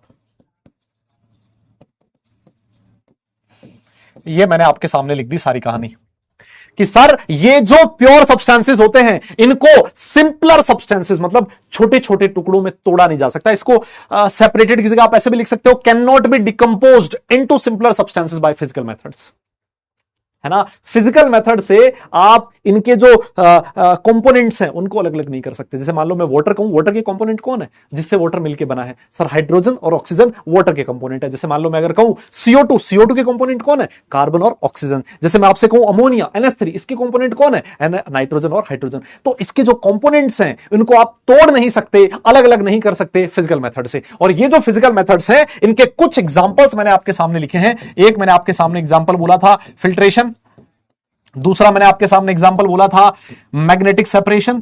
यस, मैंने आपके सामने एक और एग्जांपल बोला था हैंड पिकिंग। कोई और मुझे एग्जांपल बता सकता है क्या? फिजिकल मेथड्स के कोई और एग्जांपल बता सकता है क्या? कोई और एग्जांपल बता सकते हो क्या आप? यस, कोई और एग्जांपल? नहीं, इलेक्ट्रोलिसिस केमिकल मेथड है बेटा, इलेक्ट्रोलिसिस केमिकल मेथड है, वो फिजिकल मेथड नहीं है। मुझे कोई और एग्जांपल बता सकता है क्या? फिजिकल मेथड्स के कोई और एग्जांपल बता सकता है क्या? हाँ जी सर, देखो यस यस, एक बच्चे ने बहुत बढ़िया चीज बोली है सर, सब्लिमेशन। सब्लिमेशन इसका एग्जांपल हो सकता है, बिल्कुल सही कह रहे हो। Yes, sublimation. अरे सर बहुत बढ़िया। एक और बच्चे ने बोला सर डिस्टिलेशन। बेटा कोई दिक्कत नहीं, अगर आपको ये सारी चीजें नहीं पता है तो कोई दिक्कत नहीं, मैं सिर्फ नाम लिख रहा हूं। सर एक और प्रोसेस होता है क्रोमेटोग्राफी, है ना, ये भी मेरे हिसाब से आप लोगों ने नाम सुना होगा, और अगर नहीं सुन रखा कोई दिक्कत नहीं है, ऐसे बहुत सारे फिजिकल मेथड्स हो सकते हैं। हाँ हाँ बिल्कुल, वेइंग हो सकता है, बिल्कुल सही कह रहे हो आप लोग, है ना। हाँ हाँ बेटा, फोर्थ फ्लोटेशन वगैरह नहीं, सेंट्रीफ्यूगल हो सकता है, सेंट्रीफ्यूगेशन हो सकता है, ठीक है, बिल्कुल सही कह रहे हो, बिल्कुल सही कह रहे हो, मैंने आपकी सारी बात मान ली, है ना। मोटी मोटी बात यह है, आपको जब भी एग्जाम में क्वेश्चन आएगा ये लिखा हुआ होगा कि इसको फिजिकल मेथड से अलग अलग नहीं किया जा सकता। प्योर सब्सटेंसेस के अगर मेरे से कोई एग्जांपल पूछेगा ना, तो sir sodium, magnesium, aluminium, sir potassium, sir H2O, NH3, CO2, NaCl, sir ये सारे के सारे किसके एग्जांपल्स हैं? प्योर सब्सटेंसेस के एग्जांपल है सर। क्या मेरी बात समझ में आई क्या? डन है। ये सारी चीज आप लोग लिखिए, और अगर समझ में आ गया हो तो सर डन लिखिए, फिर मैं आपको नेक्स्ट स्लाइड पे ले चलूंगा। यस, हाँ जी बेटा, ऐसे बहुत सारे मेथड्स हो सकते हैं, एन नंबर ऑफ मेथड्स हो सकते हैं, इनके बारे में आप लोग धीरे धीरे पढ़ोगे, है ना, धीरे धीरे पढ़ोगे। अगर आपको इनमें से किसी प्रोसेस का नहीं पता, कोई दिक्कत नहीं है, यहां पर समझाने की उसकी कोई जरूरत नहीं है ना। फ्रोथ फ्लोटेशन भी आएगा, है ना, फ्रोथ फ्लोटेशन जब पढ़ोगे ना, ऐसे पसीना आएगा, ऐसे ऐसे, है ना बेटा। अभी नाम सुना तुम्हें, अभी तुम धूल उड़ा के आए हो 9th-10th में, तो तुम्हें लग रहा है सर मस्त एकदम माहौल बढ़िया है सर, है ना। यस, ये लिख लो बेटा, नोट कर लो।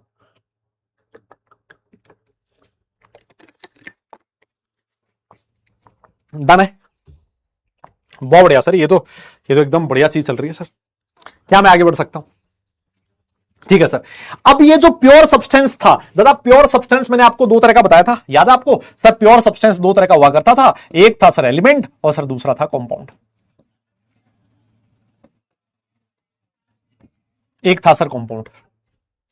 यस, आओ देखो, ये जो चीज मैंने लिखी है ना, एज इट इज चीज यहां लिखी है ना, एज इट इज यही चीज यहां लिखी है। यस, एज इट इज यही चीज यहां लिखी है, तो इसको मैंने लिखवा दिया, तुम ऐसे समझो। अब मैं आपको सबसे पहले ले जाना चाहता हूं किस पे? एलिमेंट पे।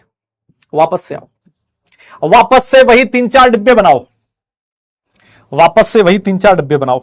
अगर मान लो ये जो 1 2 3 प्योर सब्सटेंस था, अगर मैं तुमसे पूछूं कि इन 1 2 3 में से, इन 1 2 3 में से, इन 1 2 3 में से बेटा एलिमेंट कौन कौन से हैं और कंपाउंड कौन कौन से हैं, ये बताओ। एलिमेंट कहां कहां रखा है और कंपाउंड कहां रखा है, ये बता सकते हो क्या तुम? जल्दी बताओ, देखिए। यस दादा, हाँ हाँ बेटा, सब कुछ लिखना है। यस, सब कुछ नहीं, वो वाला दोबारा नहीं लिखना, मैंने जो एक बार लिखवा दिया है ना, हाथ से जो लिखवा दिया वो लिखना है। अरे सर क्या बात है, क्या बात है सर। सर 1 और 2 जो है सर वो एलिमेंट है, और सर जो 3 है सर वो कंपाउंड है सर। समझ गए हो तुम समझ चुके हो। आप लोग समझ चुके हो भाई, मुझे एक बात समझ में आ गई, मुझे ज्यादा इस पे जोर लगाने की जरूरत नहीं है। मैक्सिमम जनता बहुत समझदार है ना, मैक्सिमम लोगों की कहानी क्लियर है, ठीक है क्या? अरे सर 1 और 2 एलिमेंट है। एलिमेंट क्या होता है सर? जिसमें सिर्फ और सिर्फ एक ही तरह के एटम्स प्रेजेंट हो, वो एलिमेंट होता है सर। यहां देखो, सिर्फ और सिर्फ सोडियम के एटम्स हैं, एलिमेंट है। यहां सिर्फ और सिर्फ हाइड्रोजन के एटम्स हैं सर, एलिमेंट है। सर यहां हाइड्रोजन और ऑक्सीजन 2 तरह के एटम्स आ गए सर, ये एलिमेंट नहीं रहा सर, ये कंपाउंड बन चुका है। बोलना पड़ेगा। क्या क्या मैं सही कह रहा हूं क्या?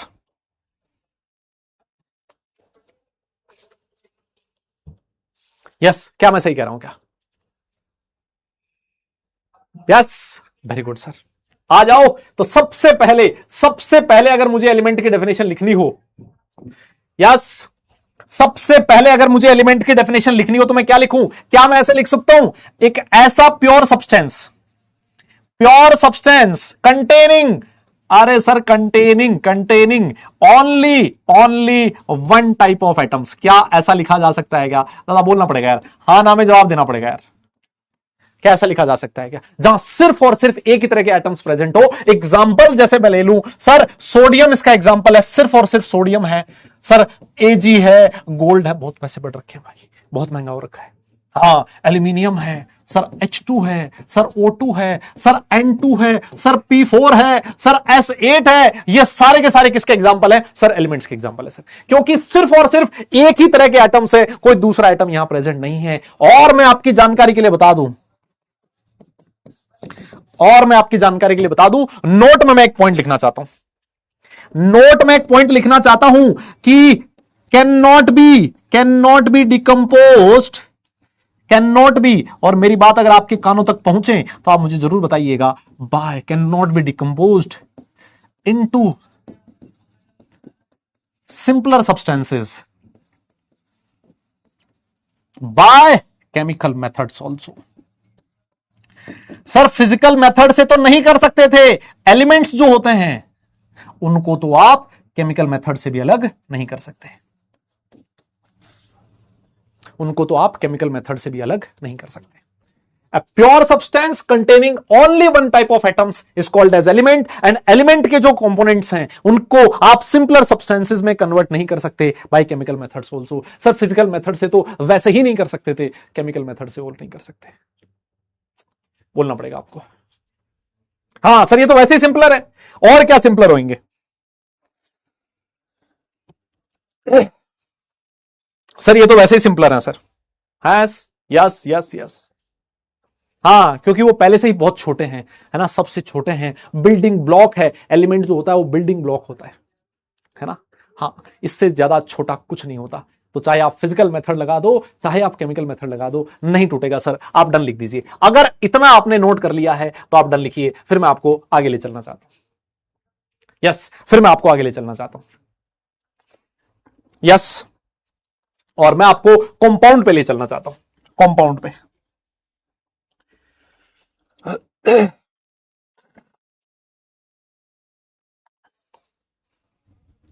यस, डन है, इतना नोट कर लिया सबने? पक्का पक्का पक्का पक्का हो गया, डन लिखते आगे चले। यस, बहुत बढ़िया। आओ सर फिर कंपाउंड की बात कर लेते हैं सर। किसकी बात कर लें? कंपाउंड की बात कर लेते हैं सर। इस वाली चीज को हम लोग आगे पढ़ेंगे यहां। आ जाओ सर, हम लोग कंपाउंड की बात करते हैं सर। सर कंपाउंड में अभी आपने बोला कि सर जो H2O है सर वो एक कंपाउंड है। सर अभी आपने कहा कि जो CO2 है सर वो एक कंपाउंड है। अभी आपने कहा कि सर जो अमोनिया है वो एक कंपाउंड है सर, NH3। अच्छा मुझे एक बात बताओ, आपको एटॉमिक मास के बारे में थोड़ा बहुत आइडिया है क्या? एटम का मास, मतलब मैं पढ़ाऊंगा आपको, है ना, फर्स्ट चैप्टर में पढ़ाऊंगा, लेकिन क्या आपको थोड़ा बहुत आइडिया है क्या? हाइड्रोजन का एटॉमिक मास कितना होता है, ऑक्सीजन का कितना होता है, कार्बन का कितना होता है, और नाइट्रोजन का कितना होता है? मैं आपको पढ़ाऊंगा हालांकि आगे इस चैप्टर में, लेकिन क्या आप लोगों ने थोड़ा थोड़ा थोड़ा थोड़ा थोड़ा बहुत पढ़ा है क्या? थोड़ा बहुत पढ़ा है क्या, बताओ ना यार, दादा बोलना पड़ेगा। क्या थोड़ा बहुत पढ़ा है क्या आप लोगों ने? एक बार बता दो देखे, एक बार बता दो देखे। हाँ, अगर आप लोगों ने पढ़ा तो मतलब ज्यादा ज्यादा मुझे आइडिया नहीं चाहिए। एटॉमिक मास का मतलब होता है एटम का मास, एक एटम का मास। अगर आपने पढ़ा तो बहुत अच्छी बात है, नहीं तो मैं खुद तो पढ़ाऊंगा, इस चैप्टर में आगे पढ़ाऊंगा, यहां थोड़ी सी मेरे काम में आएगी, इसलिए मैं आपसे पूछ रहा हूं। यस, पढ़ा है ना? हाँ सर, हाइड्रोजन जो है सर उसका एटॉमिक मास 1 होता है सर, ऑक्सीजन का 16 होता है, कार्बन 12 होता है और नाइट्रोजन 14 होता है सर, है ना? कोई दिक्कत नहीं है, अगर आपको नहीं भी पता है ना तो मैं आपको आगे पढ़ाऊंगा, कोई दिक्कत नहीं है। यस, हाँ सर, ठीक है। अब मुझे एक बात बताओ, सबसे पहली चीज एलिमेंट की क्या खास बात? सर एलिमेंट की पहली बात यह है कि उसमें एक से ज्यादा टाइप के एलिमेंट्स प्रेजेंट होंगे। सॉरी, कंपाउंड की सबसे खास बात क्या है कि उसमें एक से ज्यादा टाइप के कंपाउंड एलिमेंट्स होंगे। जैसे यहां दो एलिमेंट है, हाइड्रोजन और ऑक्सीजन, दो से मिलकर बना है। यहां कार्बन और ऑक्सीजन से मिलकर बना है सर, यहां नाइट्रोजन और हाइड्रोजन से मिलकर बना है। जो सबसे पहली चीज होती है कंपाउंड की कि it is made up of 2 और मोर टाइप ऑफ एलिमेंट्स, ये सबसे पहली चीज, ठीक है? हाँ सर, इसमें तो कोई दिक्कत नहीं है। लेकिन हाइड्रोजन, ये जो वाटर है, वाटर तब बनेगा जब हाइड्रोजन का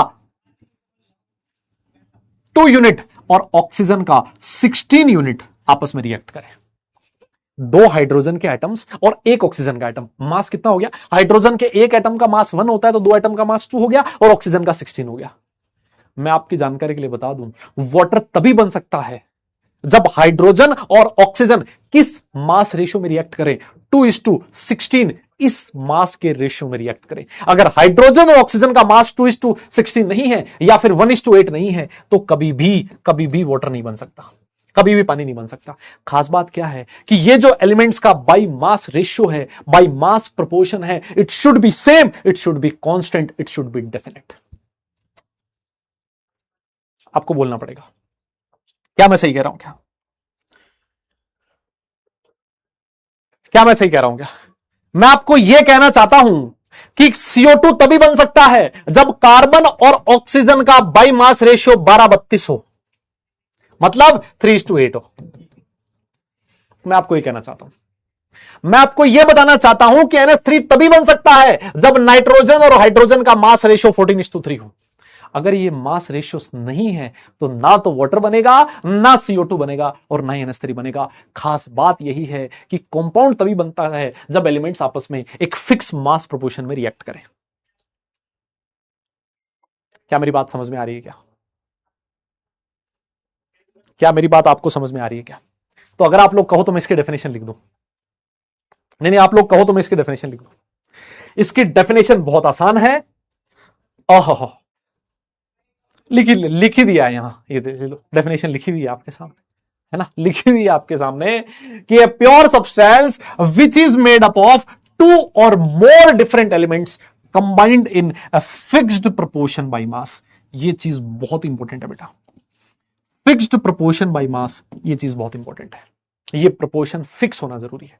यस, और इसके जो एग्जांपल्स हैं, बथेरे एग्जांपल्स हैं, जहां भी आप लोग जाओगे इसी के एग्जांपल पाओगे।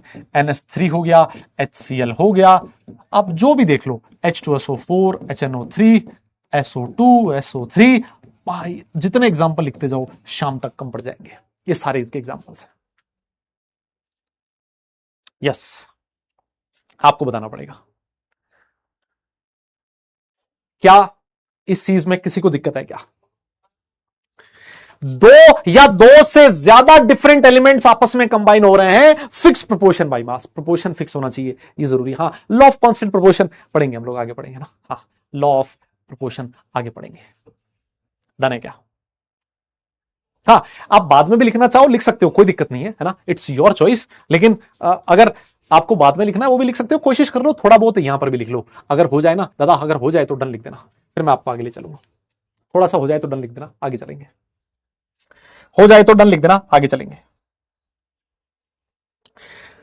थोड़ा सा डन लिख देना, आगे चलेंगे। अच्छा, मुझे एक बात बताओ, ये वाटर है, वाटर की जो कंपोनेंट है वो कौन कौन है? हाइड्रोजन और ऑक्सीजन। क्या मैं इनको केमिकल मेथड से अलग कर सकता हूं? क्या मैं आप लोगों से पूछना चाहता हूं, क्या एक कंपाउंड के जो कंपोनेंट्स होते हैं उनको आप केमिकल मेथड से अलग अलग कर सकते हो? क्या दादा बोलना पड़ेगा, क्या केमिकल मेथड से अलग अलग किया जा सकता है वाटर के कंपोनेंट्स को? हाँ जी, अरे बोलो, किया जा सकता है क्या? वेरी गुड सर, बहुत बढ़िया, बच्चे यहां लिख भी रहे हैं। सर एक एक एक एक एक प्रोसेस होता है जिसका नाम है इलेक्ट्रोलाइसिस, है ना। इलेक्ट्रोलाइसिस जिसको आप लोगों ने नाम शायद सुना होगा थोड़ा बहुत 8th-9th क्लास में। इलेक्ट्रोलाइसिस का मतलब ये होता है कि अगर आप पानी के थ्रू करंट पास करो एक पर्टिकुलर इन्वायरमेंट में, तो जो पानी होता है वो हाइड्रोजन और ऑक्सीजन में अलग अलग टूट सकता है, अलग अलग टूट सकता है सर। यस, अलग अलग टूट सकता है सर। मतलब कंपाउंड जो होते हैं उसको आप लोग अलग अलग तोड़ सकते हो, लेकिन फिजिकल मेथड से नहीं सर, केमिकल मेथड से। केमिकल मेथड से अलग अलग, ये बहुत इंपॉर्टेंट प्रॉपर्टी है जो आपको याद होनी जरूरी है। यस यस, क्या आपको याद रहेगी क्या? पक्का सोच लो, पक्का ना? अच्छा चलो, ये तो बात पता लग गई कि इसको अलग अलग किया जा सकता है, लेकिन केमिकल मेथड से किया जा सकता है। अच्छा, एक चीज मुझे और बताओ, जैसे आपका जो वाटर है ना, वाटर दो चीजों से मिलकर बना है। वाटर जो होता है उसकी फिजिकल स्टेट क्या होती है सर? वाटर की फिजिकल स्टेट होती है लिक्विड। और वाटर किस किस से मिलकर बना है सर? वाटर हाइड्रोजन और ऑक्सीजन से मिलकर बना है। और सर इनकी फिजिकल स्टेट क्या होती है सर? ये होती है गैस। अरे इसका मतलब ये है सर कंपाउंड की जो प्रॉपर्टी होती है वो उसके कंपोनेंट से अलग होती है सर। ओ भाई, ये तो बहुत जबरदस्त बात बोल दी सर आपने। सर वाटर की जो कंपोनेंट्स है वो कौन कौन? हाइड्रोजन और ऑक्सीजन। सर हाइड्रोजन और ऑक्सीजन कैसे? गैसेज हैं। और वाटर कैसा है? लिक्विड है, रूम टेम्परेचर के ऊपर। इसका मतलब यह है कि सर जो एक कंपाउंड होता है उसकी प्रॉपर्टी उसके जो कॉन्स्टिट्यूएंट एलिमेंट्स होते हैं उनसे अलग होती है। क्या मेरी बात आपके कानों तक पहुंची? क्या आपको बोलना पड़ेगा, दादा ये चीज बोलनी पड़ेगी। क्या ये दोनों पॉइंट आपके दिमाग में घुसे? क्या क्या मैं ये चीज सही कह रहा हूं? क्या यस, क्या मैं ये चीज सही कह रहा हूं? क्या कोई बोल ही नहीं रहा यार, बोलो तो सही ना, क्या मैं सही कह रहा हूं? क्या एक कंपाउंड जिन जिन कंपोनेंट से मिलकर बनता है, कंपाउंड की प्रॉपर्टी इन कंपोनेंट से अलग होती है। ये दोनों पॉइंट नोट में लिखना है आपको, हेडिंग लिखना है नोट, और नोट में ये दोनों पॉइंट लिखने जरूरी है। Their constituents can be separated by chemical methods only. जैसे अगर आपने पानी लिया और पानी का इलेक्ट्रोलाइसिस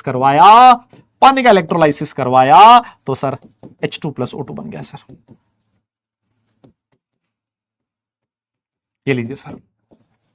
और सर नोट का सेकंड पॉइंट क्या है? The properties of a compound are different from those of its constituent elements. अलग होती है सर अलग होती है, अलग होती है सर, अलग होती है। मैं आपको ये बताना चाहता हूं, जैसे अगर मैं CO2 की बात करूं, CO2 में कार्बन जो होता है वो सॉलिड होता है, लेकिन CO2 गैस होता है। आपको ये दोनों पॉइंट लिखने हैं, अपनी कॉपी में लिखना है। और जब तक आप ये दोनों पॉइंट अपनी कॉपी में लिखो, तब तक मैं आप लोगों के बेशकीमती एक दो डाउट देख लेता हूं, है ना। एक दो डाउट देख लेते हैं, कोई दिक्कत नहीं है।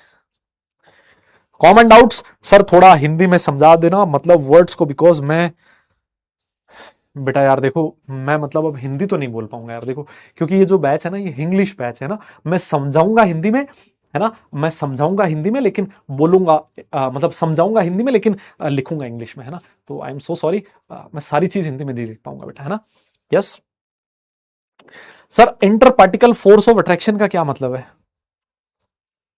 बेटा? Inter particle force of attraction का मतलब है दो पार्टिकल के बीच अट्रैक्शन, है ना। जैसे मान लीजिए दो लोग है ना, दो इंसान है, उनके बीच अट्रैक्शन। इंसान को पार्टिकल बोल दो, उनके बीच अट्रैक्शन, है ना। इंटर पार्टिकल, इंटर का मतलब होता है बीच, पार्टिकल मतलब पार्टिकल्स, पार्टिकल्स के बीच का फोर्स ऑफ अट्रैक्शन। 80% सब ठीक है बेटा। केमिकल रिएक्शन सिखा देना बेटा, सब सिखाऊंगा, है ना। सर थोड़ा वर्ड का बेसिक से मीनिंग बताना। हाँ बिल्कुल बेसिक, सब कुछ बेसिक से होगा बेटा। रिजल्ट से सर्टिफाइड नहीं हूं, कोई दिक्कत नहीं है। सर कल आपने बोला था कि इलेक्ट्रॉन भी मैटर होता है, फिर लोग ये क्यों बोलते हैं कि मैटर की स्मॉलेस्ट यूनिट एटम होता है? अरे बेटा जो इलेक्ट्रॉन होता है वो सब एटॉमिक पार्टिकल होता है ना, अकेला इलेक्ट्रॉन कुछ नहीं कर सकता। इलेक्ट्रॉन एक सब एटॉमिक पार्टिकल, आगे पढ़ेंगे, है ना, धीरे धीरे आएगा सब कुछ, है ना, धीरे धीरे आएगा। सर एक बार बता दो, नोट एक्सप्लेन कर दीजिए। अरे बेटा इतना चिल्ला चिल्ला के ऐसा ना करो प्रभु, इतना जुल्म ना ढाओ, इतना जुल्म ना ढाओ। ये तुम्हें नोट समझाने में मेरी गला बैठ गया, ये 2 पॉइंट समझाने में। ये 2 पॉइंट समझाने में मेरा गला बैठ के कह रहा है सर वापस समझा दो। बेटा मतलब ये है कि अगर मान लो आपके पास से कोई कंपाउंड है, कंपाउंड को आप तोड़ सकते हो लेकिन केमिकल मेथड से। जैसे मान लो इलेक्ट्रोलाइसिस है, वो केमिकल मेथड है। इलेक्ट्रोलाइसिस का मतलब क्या होता है? किसी बच्चे ने पूछा सर इलेक्ट्रोलाइसिस क्या है? इलेक्ट्रोलाइसिस का मतलब है कि करंट पास करवाना। जैसे मान लो आप पानी का इलेक्ट्रोलाइसिस करवा रहे हो, मतलब पानी के थ्रू करंट पास करवाया। अगर मान लो आप NaCl का इलेक्ट्रोलाइसिस करवा रहे हो, मतलब आपने NaCl के थ्रू करंट पास करवाया। ये मतलब है। Yes. What is chemical method and what is chemical property? Chirag अभी केमिकल प्रॉपर्टी, नेक्स्ट जो टॉपिक आएगा ना प्रॉपर्टीज में, मैं आपको समझाऊंगा what is physical property, what is chemical property, दोनों आएंगे ना। थोड़ा सा वेट करना आप लोग, है ना। एंटर पार्टिकल नहीं होता बेटा, इंटर पार्टिकल होता है बेटा। ट्रिपल पॉइंट वगैरह नहीं पढ़ना है यार अभी में। तुम पता नहीं ऐसे ऐसे फालतू डाउट मत पूछो। देखो बेटा, मैं जो पढ़ा रहा हूं ना, मतलब मैं जो पढ़ा रहा हूं ना, वो पढ़ते जाओ, है ना। अभी ये ट्रिपल पॉइंट ऑफ वाटर जहां काम में आएगा मैं बता दूंगा यार। तुम्हें विश्वास है कि नहीं, ईमानदारी से बताओ। और तो सारी चीज तुम एक साथ मत पढ़ो। तुम्हें लग रहा है सारी चीज एक साथ पढ़ लूं मैं, है ना। और एक साथ पढ़ने से काम नहीं चलेगा, धीरे धीरे पढ़ने से काम चलेगा। एक छोटी सी कहानी सुनाता हूं, देखो सारी चीज एक साथ से मुझे याद आ गया। मेरा जो गांव है ना, एक छोटी सी कहानी मैं सिखाता हूं आपको, सुनाता हूं। मेरे गांव में एक दादाजी थे, है ना, हमारे परिवार में। तो क्या हुआ?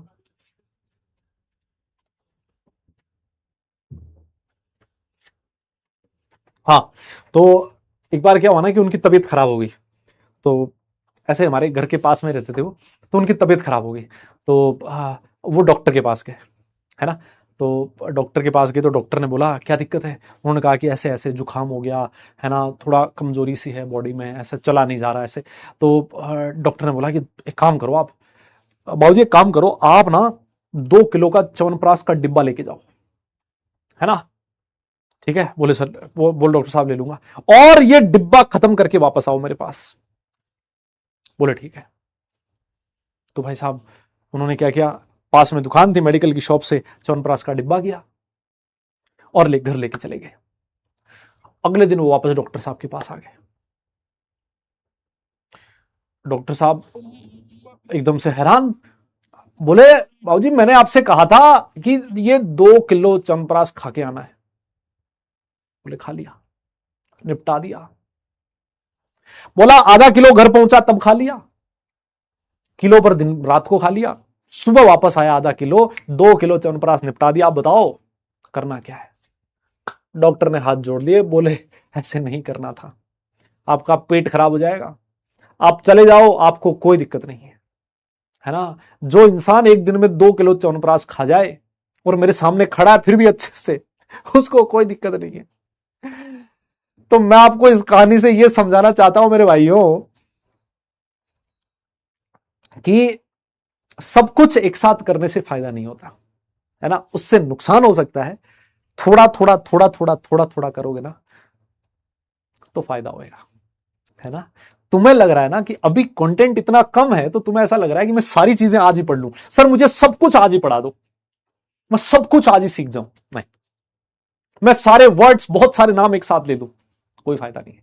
धीरे धीरे धीरे धीरे, ये एग्जाम 2 साल बाद देना आपको, है ना। तो धीरे धीरे खाओ, धीरे धीरे समझो, मतलब, है ना। एक एक चम्मच खाओ रोज, है ना, एक एक चम्मच खाओ, एक साथ मत खाओ। मैं आपको ये समझाना चाह रहा हूं, है ना। ठीक है, मेरे हिसाब से आप लोग समझ चुके हो। आओ मैं एक छोटी सी चीज आपको और सिखाना चाहता हूं। एक छोटी सी चीज और है जिसका नाम है एटॉमिसिटी। क्या नाम है? एटॉमिसिटी। Yes, atomicity. कोई बता सकता है व्हाट इज एटॉमिसिटी? हाँ, कोई बता सकता? आगे क्या हुआ? आगे मत पूछो, हाँ आगे मत पूछो क्या हुआ। यस, आगे मत पूछो क्या हुआ। कोई मुझे बता सकता है एटॉमिसिटी क्या होती है? कोई मुझे बता सकता है एटॉमिसिटी क्या होती है?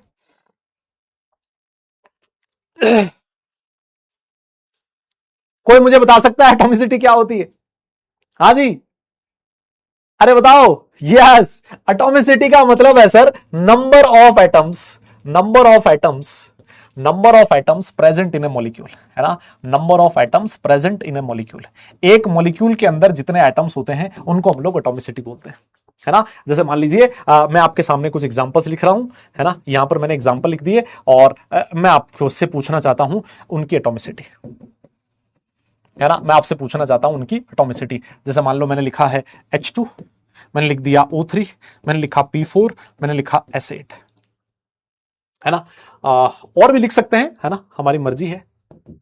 यहां एग्जाम्पल लिख रहा हूं और यहां आप लोग एटॉमिसिटी लिखेंगे, फटाफट से लिख दो, है ना, यहां फटाफट से लिख दो आप लोग। यहां मैंने लिख दिया O2 और यहां लिख दिया HCl, यहां लिख दिया H2SO4, फटाफट लिख दो। देखें इन सब की एटॉमिसिटी खड़ा कर लिख दो आप लोग। बहुत आसान चीज है ना, बहुत सिंपल चीज है, ये काफी बार यूज होगी, है ना, ये हमारे काफी बार यूज होगी, इस वजह से मैं आपको एक छोटा सा टॉपिक बीच में आया तो मैंने बता दिया एटॉमिसिटी।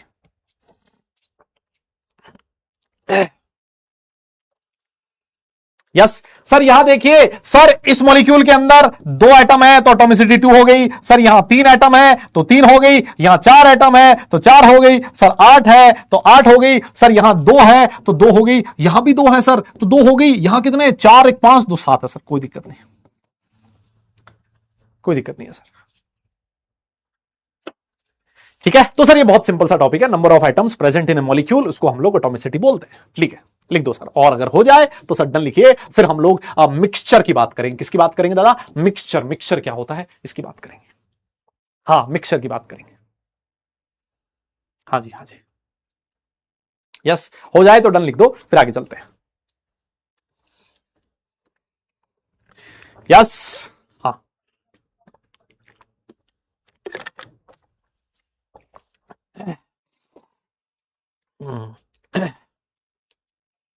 डन है, बहुत बढ़िया। अच्छा, मॉलिक्यूल क्या होता है ये भी समझाएं? चलो समझाएंगे, थोड़ा थोड़ा वेट करो, अगली क्लास तक का वेट करो, अगली क्लास में एटम मॉलिक्यूल सब कुछ आएगा। आप हेडिंग लिखिए, आप नेक्स्ट हेडिंग लिखिए बेटा, मिक्सचर। आप नेक्स्ट हेडिंग लिखिए मिक्सचर। और मिक्सचर का एक छोटा सा एग्जांपल मैं आप लोगों के सामने प्रस्तुत करना चाहता हूं। जैसे मान लीजिए आपके पास एक कंटेनर है और इस कंटेनर के अंदर आपने क्या भर रखा है? सर मैंने इस कंटेनर के अंदर पानी भर रखा है सर, ठीक है, और आपने इसमें ऊपर से शुगर डालना स्टार्ट किया। शुगर और पानी, सर पानी और शुगर, मुझे एक बात बताइए, क्या ये एक मिक्सचर है क्या?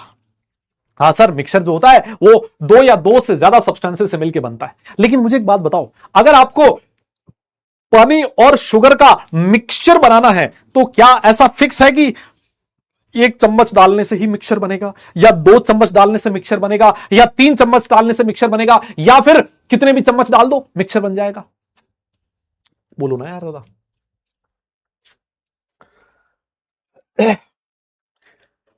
क्या वाटर और शुगर का प्रोपोर्शन फिक्स होना जरूरी है, या फिर किसी भी प्रोपोर्शन में डाल दो मिक्सचर बन जाएगा? नहीं ना। अरे किसी को मीठा कम चाहिए तो एक चम्मच शुगर डाल दो, किसी को ज्यादा चाहिए तो 2 शुगर डाल दो, और भी ज्यादा चाहिए तो 3 चम्मच डाल दो। सर जो मिक्सचर होता है अपनी मर्जी है सर, उसमें जो कंपोनेंट्स होते हैं सर उनका प्रोपोर्शन फिक्स नहीं होता सर, फिक्स नहीं होता, नहीं होता। This is called as sugar solution. इसको मैं क्या बोलूंगा सर? ये एक शुगर सॉल्यूशन है जो कि एक मिक्सचर है। और मिक्सचर जो होता है इसमें 2 मैंने कंपाउंड्स लिखे, 2 नहीं 3 4 5 कितने भी हो सकते हैं, लेकिन प्रोपोर्शन फिक्स नहीं होता। मैं आपको ये समझाना चाहता हूं। बताओ क्या आप लोग ऐसे लिख सकते हो क्या? कोई दिक्कत है क्या? क्या मैं इसकी डेफिनेशन जो है मिक्सचर की ऐसे लिख दूं क्या? जो मिक्सचर है, क्या मैं इसकी डेफिनेशन ऐसे लिख सकता हूं क्या कि it is made up of 2 और more types of elements, 2 or more types of elements or compounds, or both in, or both in, और बोथ, आप मेरे साथ साथ लिख सकते हो भले, in any proportion by mass. क्या मैं ऐसे लिख सकता हूं क्या? In any proportion by mass. क्या मैं ऐसे लिख सकता हूं क्या? जो इंपॉर्टेंट चीज है वो क्या है सर? इंपॉर्टेंट चीज है any proportion by mass. Compound में और इसमें डिफरेंस ये है कि सर कंपाउंड में जो प्रोपोर्शन होता है सर वो फिक्स होता है। सर यहां कोई प्रोपोर्शन फिक्स होना जरूर नहीं है सर, आपकी श्रद्धा है, कितना भी डाल दो मिक्सचर बन जाएगा। एग्जाम्पल बता दो दादा, एग्जाम्पल बता दो बेटा। अरे यार मैं सैचुरेटेड अनसैचुरेटेड की बात नहीं कर रहा हूं, सैचुरेटेड अनसैचुरेटेड की बात नहीं हो रही। यस, है ना? हाँ, एग्जाम्पल बताओ सर। एग्जाम्पल अभी आपने लिखा है शुगर सॉल्यूशन, है ना, शुगर के अंदर आपने पानी डाल दिया, पानी के अंदर शुगर डाल दिया। सर ये सॉल्ट सॉल्यूशन भी हो सकता था, बिल्कुल हो सकता है ना? सर ये सोप सॉल्यूशन भी हो सकता था, बिल्कुल हो सकता है। सर मैं ऑयल इन वाटर, क्या ये भी एक मिक्सचर है क्या? हाँ बिल्कुल है ना, पानी के अंदर आपने ऑयल डाल दिया, है ना, ये भी एक मिक्सचर है सर। बथेरे एग्जांपल है सर, बथेरे। अच्छा एक बात बताओ, ये जो आपका मिल्क है, क्या ये भी एक मिक्सचर है? हाँ सर मिल्क है, मिल्क भी मिक्सचर है सर। मिल्क के अंदर लिक्विड होता है, मिक्स के अंदर घी जो सॉलिड होता है ना, फैट होता है ना सर, ये भी एक मिक्सचर है। अच्छा एक बात बताओ, ब्लड जो है, ब्लड भी एक मिक्सचर है क्या? हाँ सर बिल्कुल है सर, ब्लड में भी बहुत सारी चीजें, आरबीसी, डब्ल्यूबीसी, ये बीसी, वो बीसी, पता नहीं कौन कौन से बीसी रहते हैं। और सर सर एयर भी एक मिक्सचर है क्या? हाँ सर, कैसी बात कर रहे हो, एयर भी एक मिक्सचर है सर, क्या दिक्कत है इसमें, है ना। सर एक बात बताओ, सैंड इन वाटर, ये भी एक मिक्सचर है क्या? अरे भाई ये भी एक मिक्सचर है यार, इसमें क्या दिक्कत है, ये भी एक मिक्सचर है ना, बिल्कुल। अच्छा एक बात और बताओ, एक बात और बताओ, और बताओ ना एग्जांपल। सर आयरन फिलिंग्स है ना, आयरन फिलिंग्स इन सैंड, बताओ ये भी एक मिक्सचर। हाँ सर ये भी एक मिक्सचर है सर, क्या दिक्कत है इसमें, ये भी एक मिक्सचर है। अच्छा और कोई एग्जांपल? सर बथेरे एग्जांपल है सर, कितने लिख दो sir. Water sir water plus alcohol कैसे भूल सकते हो सर आपने? सर ये आप मिक्सचर कैसे भूल सकते हो सर? परफेक्ट कॉम्बिनेशन है सर। यस हाँ सर, ये भी एक मिक्सचर का एग्जांपल है सर। बोलिए बोलिए।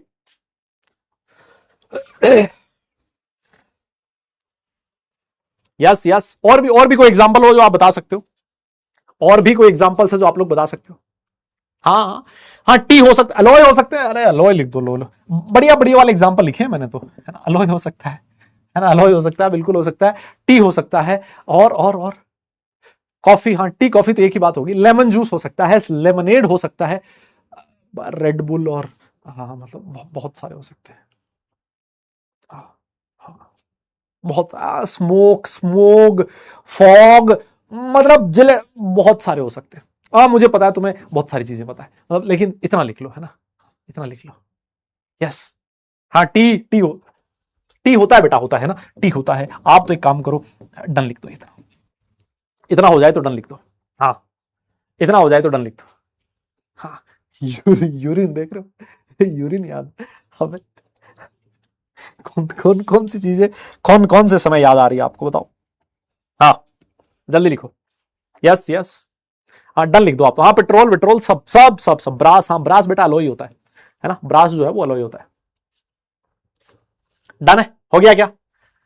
यस। अच्छा मुझे एक बात बताओ, मैंने क्या किया, शुगर का सॉल्यूशन बना तो लिया, शुगर और जो पानी था उसका सॉल्यूशन बना तो लिया। अब मेरा मन आया कि यार शुगर और पानी को मैं अलग अलग करता हूं। क्या शुगर और पानी को फिजिकल मेथड से अलग अलग किया जा सकता है क्या? और अगर किया जा सकता है तो मेथड कौन सा है? कैसे कैसे मैं अलग अलग करूं, है ना, कैसे अलग अलग करूं? जैसे मान लो शुगर पानी का मिक्सचर बन गया मेरे से, पानी के साथ नमक डल गया, उसको मुझे अलग करना है ना। पानी में रेत के पार्टिकल्स डल गए, उनको मुझे अलग करना है। क्या मैं शुगर और वाटर को अलग अलग कर सकता हूं? सर कर सकते हो, बिल्कुल सही कह रहे हो आप। सर आप एक काम करो, नीचे से बत्ती लगाओ इसके, हैं? अरे मतलब इसको बॉईल करो सर इसको बॉईल करो। आप जैसे जैसे बॉईल करते जाओगे, जो पानी है सर वो उड़ जाएगा, आपका जो शुगर है वो पीछे रह जाएगा, और सर जो सारा का सारा पानी है वो अलग उड़ जाएगा। इसका मतलब यहां से मुझे एक चीज समझ में आती है कि जो मिक्सचर के कंपोनेंट्स होते हैं वो अलग अलग किए जा सकते हैं फिजिकल मेथड से। जैसे मान लो आपके पानी के अंदर रेत डल गई तो आप फिल्टर कर लो, फिल्ट्रेशन से अलग अलग किया जा सकता है। पानी के अंदर ऑयल डल गया, आप डिस्टिलेशन कर सकते हो, दोनों का बॉइलिंग पॉइंट अलग अलग होता है, डिस्टिलेशन हो जाएगा। मेरी बात समझ रहे हो ना आप लोग? मैं आपको ये समझाना चाहता हूं दादा, मैं आपको ये समझाना चाहता हूं। मैं क्या समझाना चाहता हूं? मैं आपके सामने नोट में एक पॉइंट लिखना चाहता हूं। आपकी अगर आज्ञा हो तो मैं लिख दूं नोट। ये मिक्सचर में ही नोट चल रहा है कि कंपोनेंट्स ऑफ ए मिक्सचर। मैं क्या लिखना चाह रहा हूं बेटा? मैं ये लिखना चाह रहा हूं कि components of a mixture can be separated, can be separated by physical methods, can be separated by physical methods. जो प्योर सब्सटेंसेस के कंपोनेंट्स थे उनको आप फिजिकल मेथड से अलग नहीं कर सकते थे, लेकिन मिक्सचर के कंपोनेंट्स को आप लोग फिजिकल मेथड से अलग कर सकते हो। सर मैं आपको ये समझाना चाहता हूं, ये वाला पॉइंट लिख लिया, डन लिख दीजिएगा। आगे चलते हैं, फिर अब हम टाइप्स ऑफ मिक्सचर की बात करेंगे। और मेरे हिसाब से आप लोगों को पता है कि जो मिक्सचर होता है सर वो दो तरह का होता है, एक होता है होमोजीनियस और दूसरा होता है हेट्रोजीनियस। यस एक होता है दादा होमोजीनियस और दूसरा होता है हेट्रोजीनियस, है ना, ये दो अलग अलग मिक्सचर होते हैं, है ना, ये टाइप की हमें बात करनी है। यस, इस टाइप की हमें बात करनी है दादा, डन है क्या? हाँ सर, बहुत बढ़िया। तो आइए आइए होमोजीनियस मिक्सचर के बारे में सबसे पहले बात करेंगे, होमोजीनियस मिक्सचर के बारे में सबसे पहले बात करेंगे। ये लो जी, और ये इसमें ज्यादा बताने का है नहीं भाई, देखो मैं सीधी सी बात बताऊं, ऐसे माहौल बनाने का कोई फायदा नहीं है। होमोजीनियस मिक्सचर की सीधी सी डेफिनेशन लिखी है कि एक ऐसा मिक्सचर जिसका यूनिफॉर्म कंपोजिशन रहे, यूनिफॉर्म कंपोजिशन रहे। जैसे मान लो मेरे पास ये पानी है, इस पानी के अंदर मैं अगर शुगर डिसॉल्व कर दूं, अगर सारा का सारा शुगर डिसॉल्व हो चुका है, तो ये जो सारा का सारा पानी है, क्या वो एक जैसा दिखेगा? क्या क्या ये जो मिक्सचर है वो एक जैसा दिखेगा क्या? या आपको ऐसा दिखेगा कि पानी अलग तैर रहा है, शुगर का पार्टिकल अलग तैर रहा है, आपको टाटा कर रहा है? ऐसा होगा क्या? तो बोल ही नहीं रहा है, बताओ यार।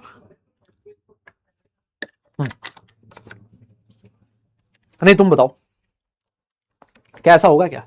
यूनिफॉर्म का मतलब, यूनिफॉर्म, हाँ हाँ हाँ, यूनिफॉर्म बेटा वो पहनने वाली नहीं है, पहनने वाली मतलब एक जैसा, यूनिफॉर्म मतलब एक जैसा।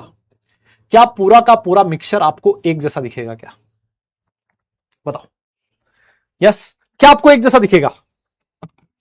हाँ सर, तो इसका मतलब जो भी मिक्सचर एक जैसा दिखे ऊपर से लेके नीचे तक, कंपोनेंट्स को आप लोग अलग अलग नहीं देख पा रहे कि पानी अलग शुगर अलग नहीं दिख रहा हमें, तो ऐसे मिक्सचर को हम लोग होमोजीनियस मिक्सचर बोलते हैं। तो आप एग्जांपल बताइए सर। पहला सॉल्ट सॉल्यूशन जो है वो एक होमोजीनियस मिक्सचर का एग्जांपल है, बिल्कुल सही कहा आपने।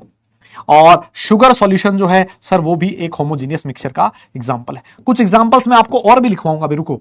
फिर उसके बाद sir alcohol plus water, sir ये भी सर होमोजीनियस ही होता है सर, है ना। हमें हालांकि एक्सपीरियंस नहीं है इसका, लेकिन फिर भी जो भी लोग अल्कोहल प्लस वाटर का मिक्सचर बनाते हैं वो कहते हैं कि ये बहुत जबरदस्त होमोजीनियस होता है, पूरा का पूरा एक जैसा दिखता है, अल्कोहल अलग नहीं, पानी अलग नहीं, बहुत जबरदस्त बॉन्डिंग होती है दोनों में।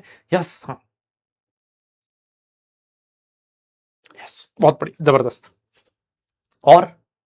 और हेट्रोजीनियस जिसका जस्ट उल्टा हो जाएगा। हेट्रोजीनियस में सर यूनिफॉर्म नहीं होता सर। जैसे मान लीजिए ये मेरे पास पानी था, यस, है ना, ये मेरे पास पानी था और इस पानी के अंदर सोचो मैं चौक का पाउडर डाल दूं, है ना, मैं चौक पाउडर डाल दूं। जैसे मैं चौक पाउडर डालूंगा, पानी अलग दिखेगा, चौक का जो पाउडर है वो अलग दिखेगा, उड़ता हुआ अलग दिखेगा, है ना। इस पानी के अंदर मैं सैंड डाल दूं, तो जो सैंड है वो नीचे जाके सेटल डाउन हो जाएगी, सैंड अलग दिखेगा और जो पानी है सर वो अलग दिखेगा, है ना।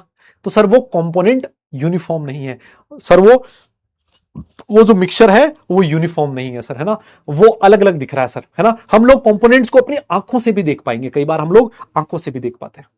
जैसे ऑयल है, ऑयल को मैंने पानी में डाल दिया तो ऑयल अलग लेयर बन गई और पानी की लेयर अलग बन गई। यस, मेरे पास सेंड था, सेंड के अंदर मैंने लोहे के टुकड़े डाल दिए, रेत में लोहे के टुकड़े डाल दिए, सर लोहे के टुकड़े अलग दिख रहे हैं सर, वो रेत अलग दिख रही है सर। अब डाल के दिखाओ, मेरे पास है नहीं, मैं कहां से डालूं? कह रहा पानी के अंदर ऑयल डाल के दिखाओ, और वो कहां से लाऊं मैं? अब ऑयल कहां से लाऊं और इस पानी को क्यों खराब करूं?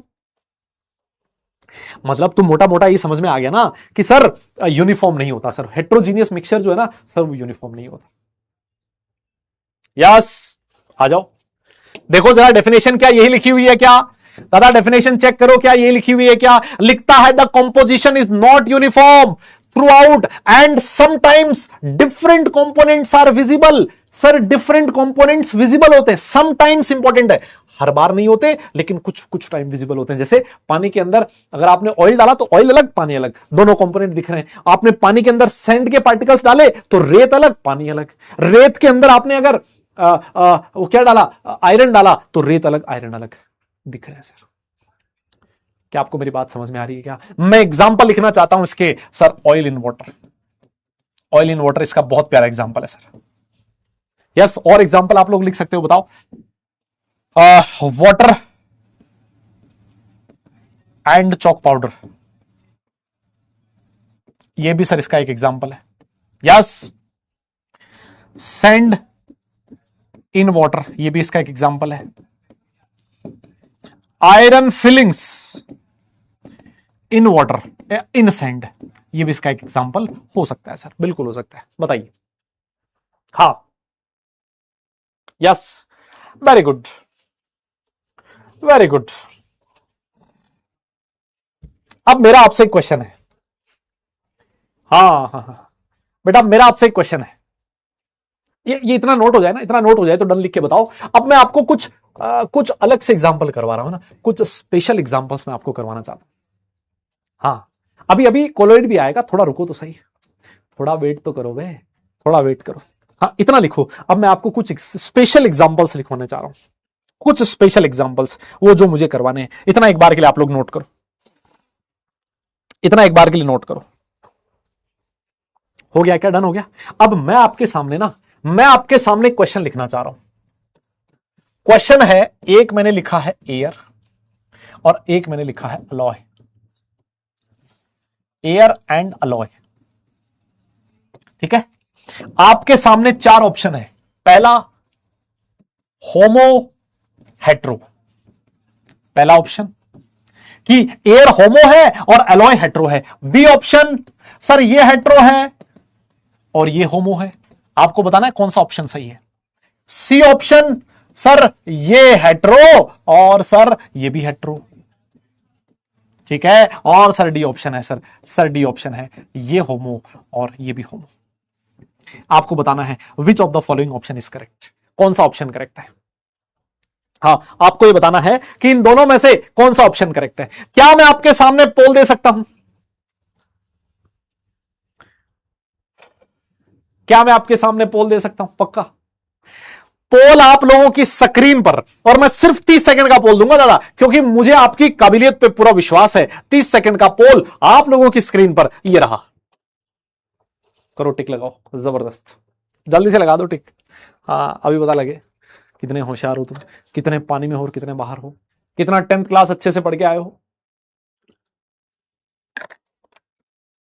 मैं कह रहा हूं कई लोग निपटेंगे यहां, ऐसे बिच जाएंगे सामने, मैं बता रहा हूं कई लोग निपटेंगे। हाँ, मुझे पता है ना दादा। हाँ, कई लोग निपटेंगे भाई। 30 सेकंड का पोल आप लोगों की स्क्रीन पर है।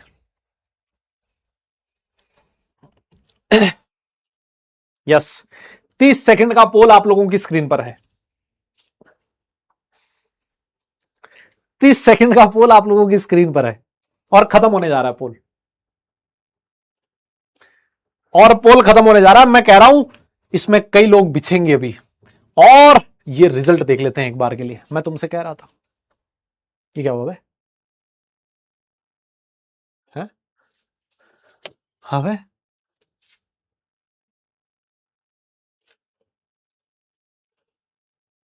सब जीरो क्यों भाई?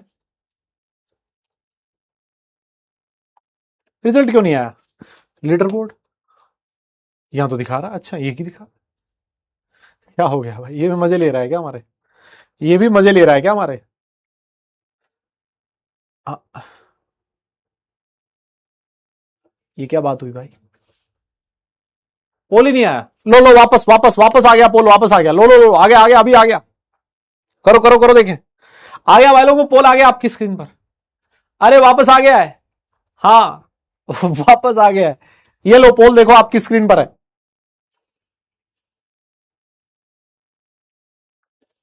चलो अब देख लेते हैं, अब की बार रिजल्ट आ जाना चाहिए। मैं आपसे कह रहा था ना, मैं आपसे कह रहा था कई लोग निपटेंगे इसके अंदर, कह रहा था ना मैं। ये देखो कई लोग निपट लिए, कई लोग निपट लिए। इसका जो करेक्ट ऑप्शन है सर वो है डी ऑप्शन, और डी ऑप्शन ये रहा सर, दोनों ही होमोजीनियस है सर। वाह सर वाह, सर क्या बात है सर, दोनों ही होमोजीनियस है सर। अलॉय, अलॉय तो समझते हो ना आप लोग? अलॉय जो होता है ना, जैसे मान लो दो मेटल्स आप लोगों ने देखी होगी, ब्रास हो गया, ब्रॉन्ज हो गया, ये अलॉयज होते हैं, है ना। जब आप अलॉय बनाते हो तो अलॉय की डेफिनेशन आप लोगों ने क्लास 9th या 10th में पढ़ी होगी कि अलॉयज आर होमोजीनियस मिक्सचर, है ना। उनमें जो कंपोजिशन होता है, जैसे ब्रास है, ब्रास में आपको जो उसके कंपोनेंट्स है वो अलग अलग नहीं दिखते, ब्रास एक जैसा दिखता है। यस, तो अलॉय इज होमोजीनियस मिक्सचर, ध्यान रखें। वैसे ही जो एयर है सर, एयर भी एक होमोजीनियस मिक्सचर है। एयर का जो कंपोजिशन, अगर हम लोग मोटी मोटी बात करें तो एयर का कंपोजिशन यूनिफॉर्म होता है और उसके कंपोनेंट्स को हम लोग अपनी आंखों से नहीं देख पाते। कोई बात नहीं बेटा, अगर पोल नहीं आया तो कोई बात नहीं, नेक्स्ट वाला पोल आ जाएगा, है ना। एक अभी पोल और दूंगा मैं आपको, है ना। हाँ, अरे कोई बात नहीं, पोल नहीं आया तो नेक्स्ट वाला आ जाएगा। वो मेरे हाथ में भी नहीं है भाई, ये टेक्निकल चीज है, कहीं ऊपर नीचे हो गया होगा। नेक्स्ट वाला पोल आ जाएगा आपके सामने, चिंता मत करो। हाँ, यस, जो आपका एयर होता है होमोजीनियस मिक्सचर होता है। एयर में हम लोग ही बोलते हैं ना कि इतना परसेंट नाइट्रोजन है, इतना परसेंट ऑक्सीजन है, इतना परसेंट ओजोन है, इतना परसेंट CO2 है, वो लगभग एक जैसा होता है। यस, देखो जो डस्ट होता है, कोई बोलेगा डस्ट जो होता है वो एयर का पार्ट नहीं है। एयर मतलब सिर्फ एयर है ना, एयर जो डस्ट का पार्ट नहीं है। एयर के अंदर डस्ट जो है फिर वो अलग बन गया, फॉग बन जाएगा, स्मोक बन जाएगा, वो स्मोक बन गया, फिर उसको आप एयर मत बोलो, वो स्मोक बन चुका है। एयर का मतलब सिर्फ एयर, गैसेज ओनली। यस, जो एयर होता है वो एक होमोजेनियस मिक्सचर होता है, मैं आपको ये कहना चाहता हूं। और एलॉय तो आपके होमोजेनियस होते हैं सर, इसमें कोई दिक्कत नहीं है। ये स्पेशल एग्जांपल्स हैं, इनको अलग से ध्यान रखो। और देखो एक और पोल देता हूं, है ना। हाँ हाँ, एक, अरे तुम्हारे पोल की जो वो भूख है उसको मैं मिटा देता हूं, है ना। इस पोल की भूख को मिटा देते हैं। एक मैंने लिखा है मिल्क, है ना, यहां क्या लिख दिया, मिल्क लिख दिया, और यहां सर मैंने ब्लड लिख दिया। ब्लड एंड मिल्क, दो बहुत जबरदस्त चीजें, दो बहुत ही जबरदस्त एग्जांपल्स। यस, दो बहुत ही जबरदस्त एग्जांपल। ऑप्शन नंबर ए है homo. First option sir. Option number B है होमो हेट्रो।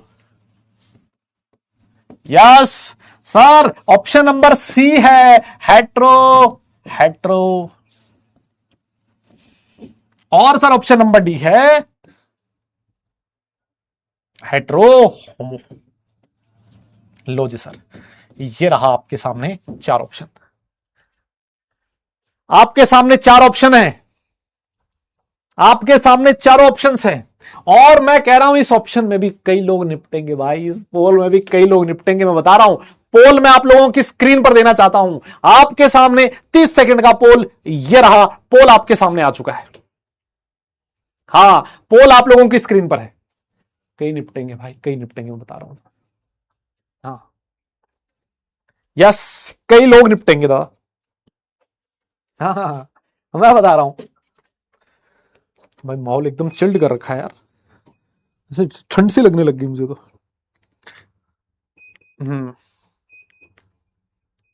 टेम्परेचर बढ़ा दिया जाए। हाँ, अरे पोल आ गया ना भाई लोग।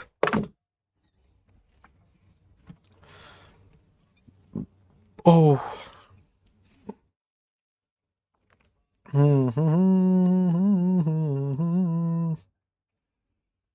हाँ जी, हो गया क्या सर? पोल खत्म होने जा रहा है सर।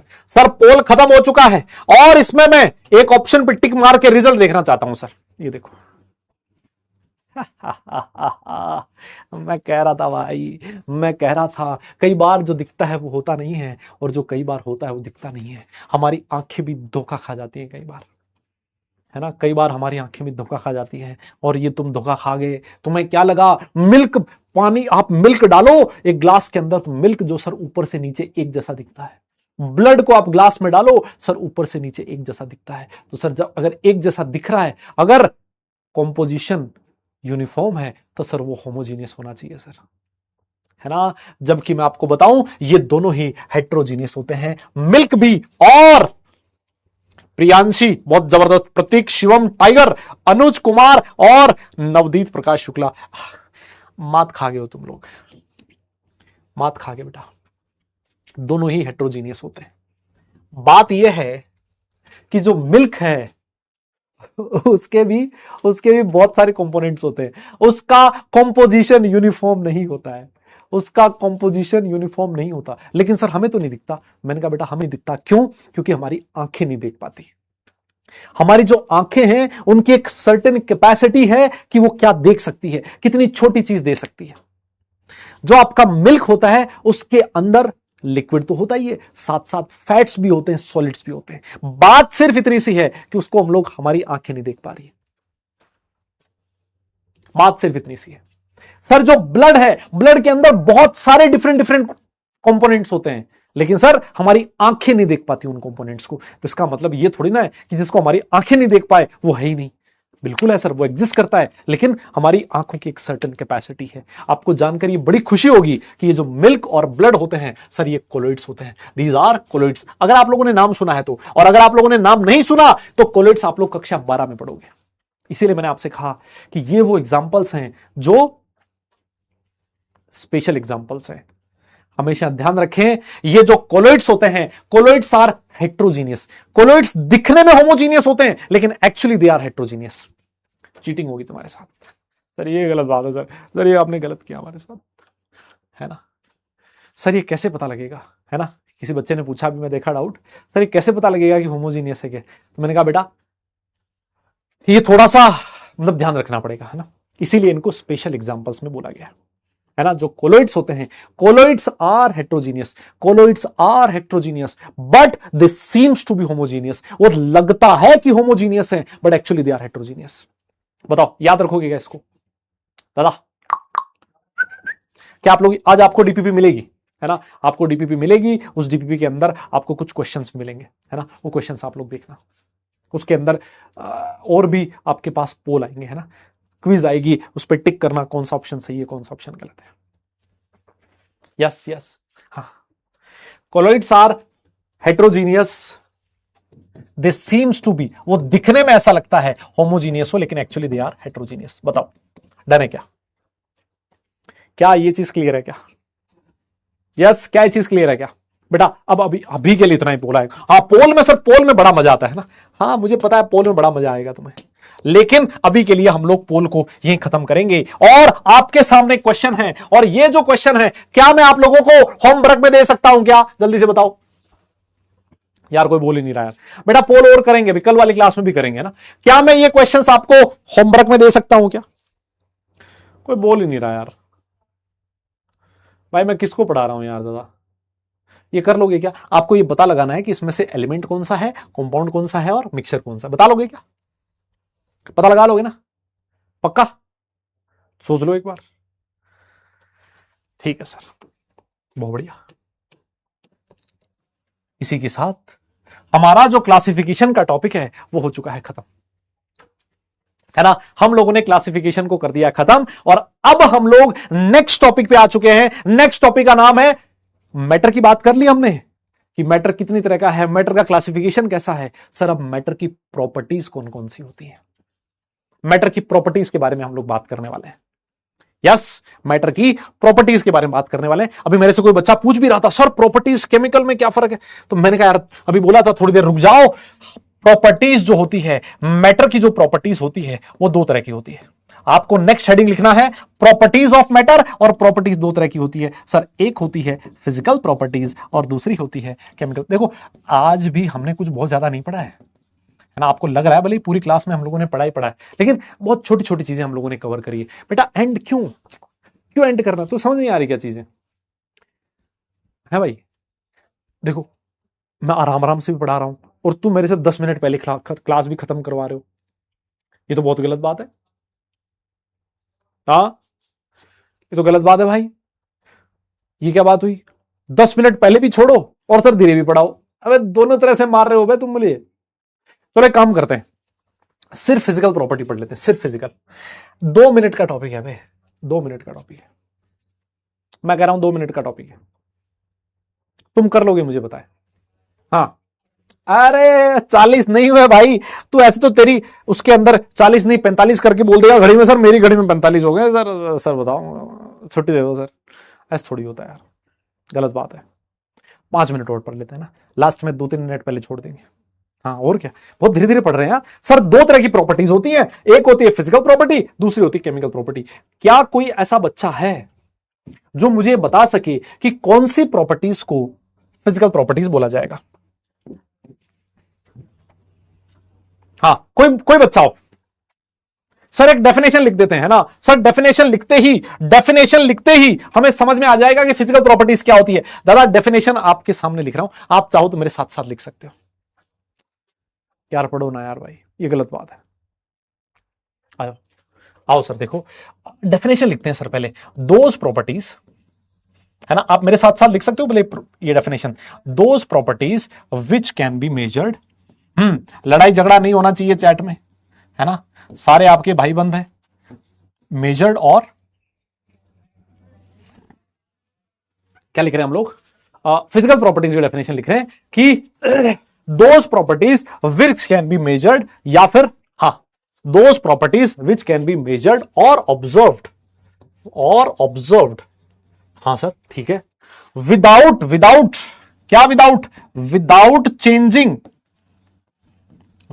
Changing the identity. अच्छा, विदाउट चेंजिंग द आइडेंटिटी और chemical composition of the substance, और chemical composition of the substance, और chemical composition of the substance. ऐसी प्रॉपर्टीज जिन प्रॉपर्टीज को आप लोग मेजर कर पाओ या फिर ऑब्जर्व कर पाओ सब्सटेंस की आइडेंटिटी चेंज करे बिना या फिर उसके केमिकल कॉम्पोजिशन में चेंज किए बिना। अब सुनो मेरी बात सुनो, जैसे मान लो मैं आपसे कहूं कि ये जो पेन है, इस पेन की जो लेंथ है, इस लेंथ को मेजर कर सकते हो क्या? हां सर बिल्कुल मेजर कर सकते हैं। कैसे? सर एक फीता लाएंगे और नाप लेंगे। क्या इस पेन की लेंथ को मेजर करने के लिए आपको इस पेन के केमिकल कॉम्पोजिशन में कोई चेंज करने की जरूरत पड़ी क्या? यस। क्या इसकी लेंथ को मेजर करने के लिए इसकी आइडेंटिटी में चेंज करने की कुछ जरूरत पड़ी क्या? नहीं सर। इसका मतलब यह है कि सर जो लेंथ है वो एक फिजिकल प्रॉपर्टी है। सर क्या आप लोग समझ चुके हो क्या मेरी बात को?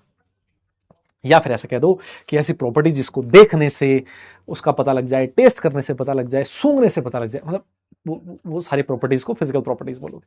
यस। मैं आपसे कहूं इसका मास बताओ, क्या इसके मास का पता लगाने के लिए इसकी केमिकल कंपोजिशन में चेंज करने की जरूरत है? क्या उसकी आइडेंटिटी में चेंज करने की जरूरत है? नहीं सर। इसका मतलब सर जो मास है वो भी एक फिजिकल प्रॉपर्टी है। सर क्या इसका कलर आपको मेजर करना हो? सर देखने से हो जाएगा मेजर। लो सर कलर हो गया। सर कोई बोल ही नहीं रहा है। क्या मेरी बात आपको समझ में आ रही है क्या? यस ठीक है सर। क्या मैं टेस्ट को भी एक फिजिकल प्रॉपर्टी लिख सकता? हाँ सर टेस्ट टेस्ट कर लो पता लग जाएगा टेस्ट कैसा है। हाँ बिल्कुल सही कह रहे हो। Density, yes. बहुत सारे एग्जांपल्स हो सकते हैं इसमें। डेंसिटी होगी, चमक लश्यर। हाँ बिल्कुल सही कह रहे हो। और बताओ। और टेम्परेचर, हाँ टेम्परेचर ठीक है वो मेजर कर सकते हैं। और बताओ। हाँ किसी ने लिखा सर बॉइलिंग पॉइंट, टेम्परेचर जो होता है ना, ये बॉइलिंग पॉइंट उसी का तो एग्जांपल है। सर बॉइलिंग पॉइंट जो है वो उसका पता लगाने के लिए भी आपको केमिकल कंपोजिशन में चेंज करने की जरूरत नहीं है। बॉइलिंग पॉइंट हो गया सर, फ्रीजिंग पॉइंट हो गया। यस हाँ जी हाँ सर बिल्कुल सही कह रहे हो। हार्डनेस भी आप लोग लिख सकते हो। क्या मेरी बात आपको समझ में आई क्या दादा? ऐसे बहुत सारी प्रॉपर्टीज हो सकती हैं। यस डेंसिटी लिख दी ना मैंने। हाँ डेंसिटी लिख दी बेटा। यस डेंसिटी लिख दी मैंने, बिल्कुल सही कह रहे हो। हाँ वॉल्यूम भी हो सकता है। बहुत सारे एग्जांपल्स, बथेरे एग्जांपल्स है जो आप इसमें लिख सकते हो। मेल्टिंग पॉइंट हो सकता है, फ्रीजिंग पॉइंट हो सकता है, बॉइलिंग पॉइंट हो सकता है, वॉल्यूम हो सकता है, डेंसिटी हो सकती है, डक्टिलिटी, बथेरे लिख सकते हो। लेकिन मोटी मोटी बात आपको समझ में आनी चाहिए कि फिजिकल प्रॉपर्टीज वो प्रॉपर्टीज होती है जिनको मेजर करने के लिए आपको उस सब्सटेंस की आइडेंटिटी में चेंज करने की जरूरत ना पड़े, उसके केमिकल कंपोजिशन में चेंज करने की जरूरत ना पड़े। उन सारी प्रॉपर्टीज को मैं फिजिकल प्रॉपर्टी बोलूंगा। मेरी बात शायद क्लियर है। ये अगर आपने डेफिनेशन लिख दी है तो डन लिखिए, फिर हम लोग आगे चलेंगे। यस डन लिखिए, फिर हम लोग आगे चलेंगे। हाँ शेप वगैरह बिल्कुल सही, शेप देखने से पता लग जाएगा। यस ये टेम्परेचर ही तो बेटा, टेम्परेचर अलग से लिखने की क्या जरूरत है? Freezing point, boiling point temperature ही तो है। हाई टेम्परेचर ही तो है। हाँ साइज हो गया, शेप हो गया, बिल्कुल सही। ये सारे के सारे केमिकल। अब इसका उल्टा क्या हो जाएगा? ये सारे फिजिकल है, सॉरी है ना। इसका उल्टा क्या हो जाएगा सर? केमिकल हो जाएगा। क्या दिक्कत है? लो सर बस आज के लिए हम लोग इतना ही करेंगे। आज का आपका होमवर्क क्या है दादा? आज का आपका होमवर्क है कि आज आपको डीपीपी नंबर 1 मिलेगा। बहुत आसान से क्वेश्चंस होंगे। देखो कुछ क्वेश्चंस ऐसे होंगे जो आप लोगों ने 9th 10th में पढ़े होंगे ना। मैंने एक आधा क्वेश्चन वो डाला है कि टेम्परेचर को डिग्री सेल्सियस को केल्विन में कन्वर्ट करना है, डिग्री सेल्सियस को फ़ारेनहाइट में कन्वर्ट करना है। ऐसा भी मैंने एक आधा क्वेश्चन डाला है ताकि पता तो लगे तुम लोग 9th 10th में कितना पढ़ के आए हो। यस हाँ डीपीपी नंबर 1 करना है। जो क्लास में पढ़ा दिया वो रिविजन करना है ना। और ये जो रिवीजन है इसका मैं आप लोगों से प्रॉमिस चाहता हूं। सारे लोग लिखें, देखें एक बार कि सर हम प्रॉमिस करते हैं इतना रिवाइज करके आएंगे। देखो सारे लोग, हाँ कोई बेईमानी नहीं चलेगी। जल्दी से लिखो, जल्दी से लिखो कि सर ठीक है जो आपने आज पढ़ाया पूरा रिवाइज करके आएंगे सर। यस जल्दी लिखो, जल्दी लिख दो फटाफट। दादा पक्का ना? मैंने आपसे कहा था, और यही प्रॉमिस मैं आप लोगों से हर क्लास खत्म होने के बाद मांगूंगा, और इस प्रॉमिस को बनाए रखने की कोशिश करें। बेटा विश्वास ऐसी चीज होती है ना, अगर हम लोग किसी इंसान का एक बार विश्वास तोड़ देना तो हमें आगे के लिए ना फिर दुख नहीं होता, क्योंकि हमने एक बार तोड़ दिया, हमें लगा ठीक है उस दिन भी तो ऐसा हुआ था, आज और नहीं करेंगे। तो अगर ये टूट गया विश्वास, फिर कोई मतलब नहीं है, फिर ये हर बार टूटता ही रहेगा, है ना। वो आप लोगों ने सुना है ना ऐसा, रहीम दास जी का एक दोहा है कि रहीमन धागा प्रेम का मत तोड़ो छिटकाए, टूटे से फिर ना मिले और मिले गांठ पड़ जाए, है ना। हाँ, तो इसको प्रॉमिस को बनाए रखने की कोशिश करें। हर क्लास के बाद मैं तुमसे पूछूंगा कि नेक्स्ट क्लास में आने से पहले इतना रिवाइज करके आना है, ये तुम मुझे प्रॉमिस करके जाओ। यस, इतना एक बार के लिए रिवाइज करके आना। और सिलेबस की जहां तक बात है, मैं फिर तुम्हें बोल रहा हूं, सिलेबस की टेंशन तुम्हें लेने की जरूरत नहीं है। आई नो सिलेबस को किस पेज से पढ़ाना है, कब कौन सा टॉपिक पढ़ाना है, यस वो मैं देख लूंगा। तुम सारी चीज, उस सारी टेंशन मुझे लेने दो। तुम्हारे दिमाग में सिर्फ और सिर्फ एक टेंशन होनी चाहिए कि सर ने जो मुझे आज पढ़ाया है उसको मैं रिवाइज कर पाऊं घर जाके। अगर ये चीज तुम्हें पता है, ये चीज सिर्फ तुम्हारे दिमाग में है, बाकी तुम्हें और कोई चीज की टेंशन लेने की जरूरत नहीं है। स्लो चल रहा है, फास्ट चल रहा है, धीरे चल रहा है, सर और पढ़ाओ, इतनी बढ़ाओ, ये डाउट लो, वो मतलब आई विल मैनेज, मैं मैनेज कर सकता हूं। मैं पिछले 4 साल से कर रहा हूं इसी अर्जुना बैच में, है ना।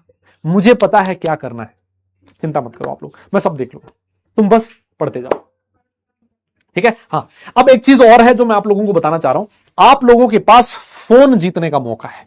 फिजिक्स वाला जो है वो पीडब्ल्यू की क्विज होने जा रही है, सिर्फ और सिर्फ अर्जुना बच्चों के लिए क्विज है ना। सिर्फ अर्जुना के बच्चे इस क्विज को दे सकते हैं।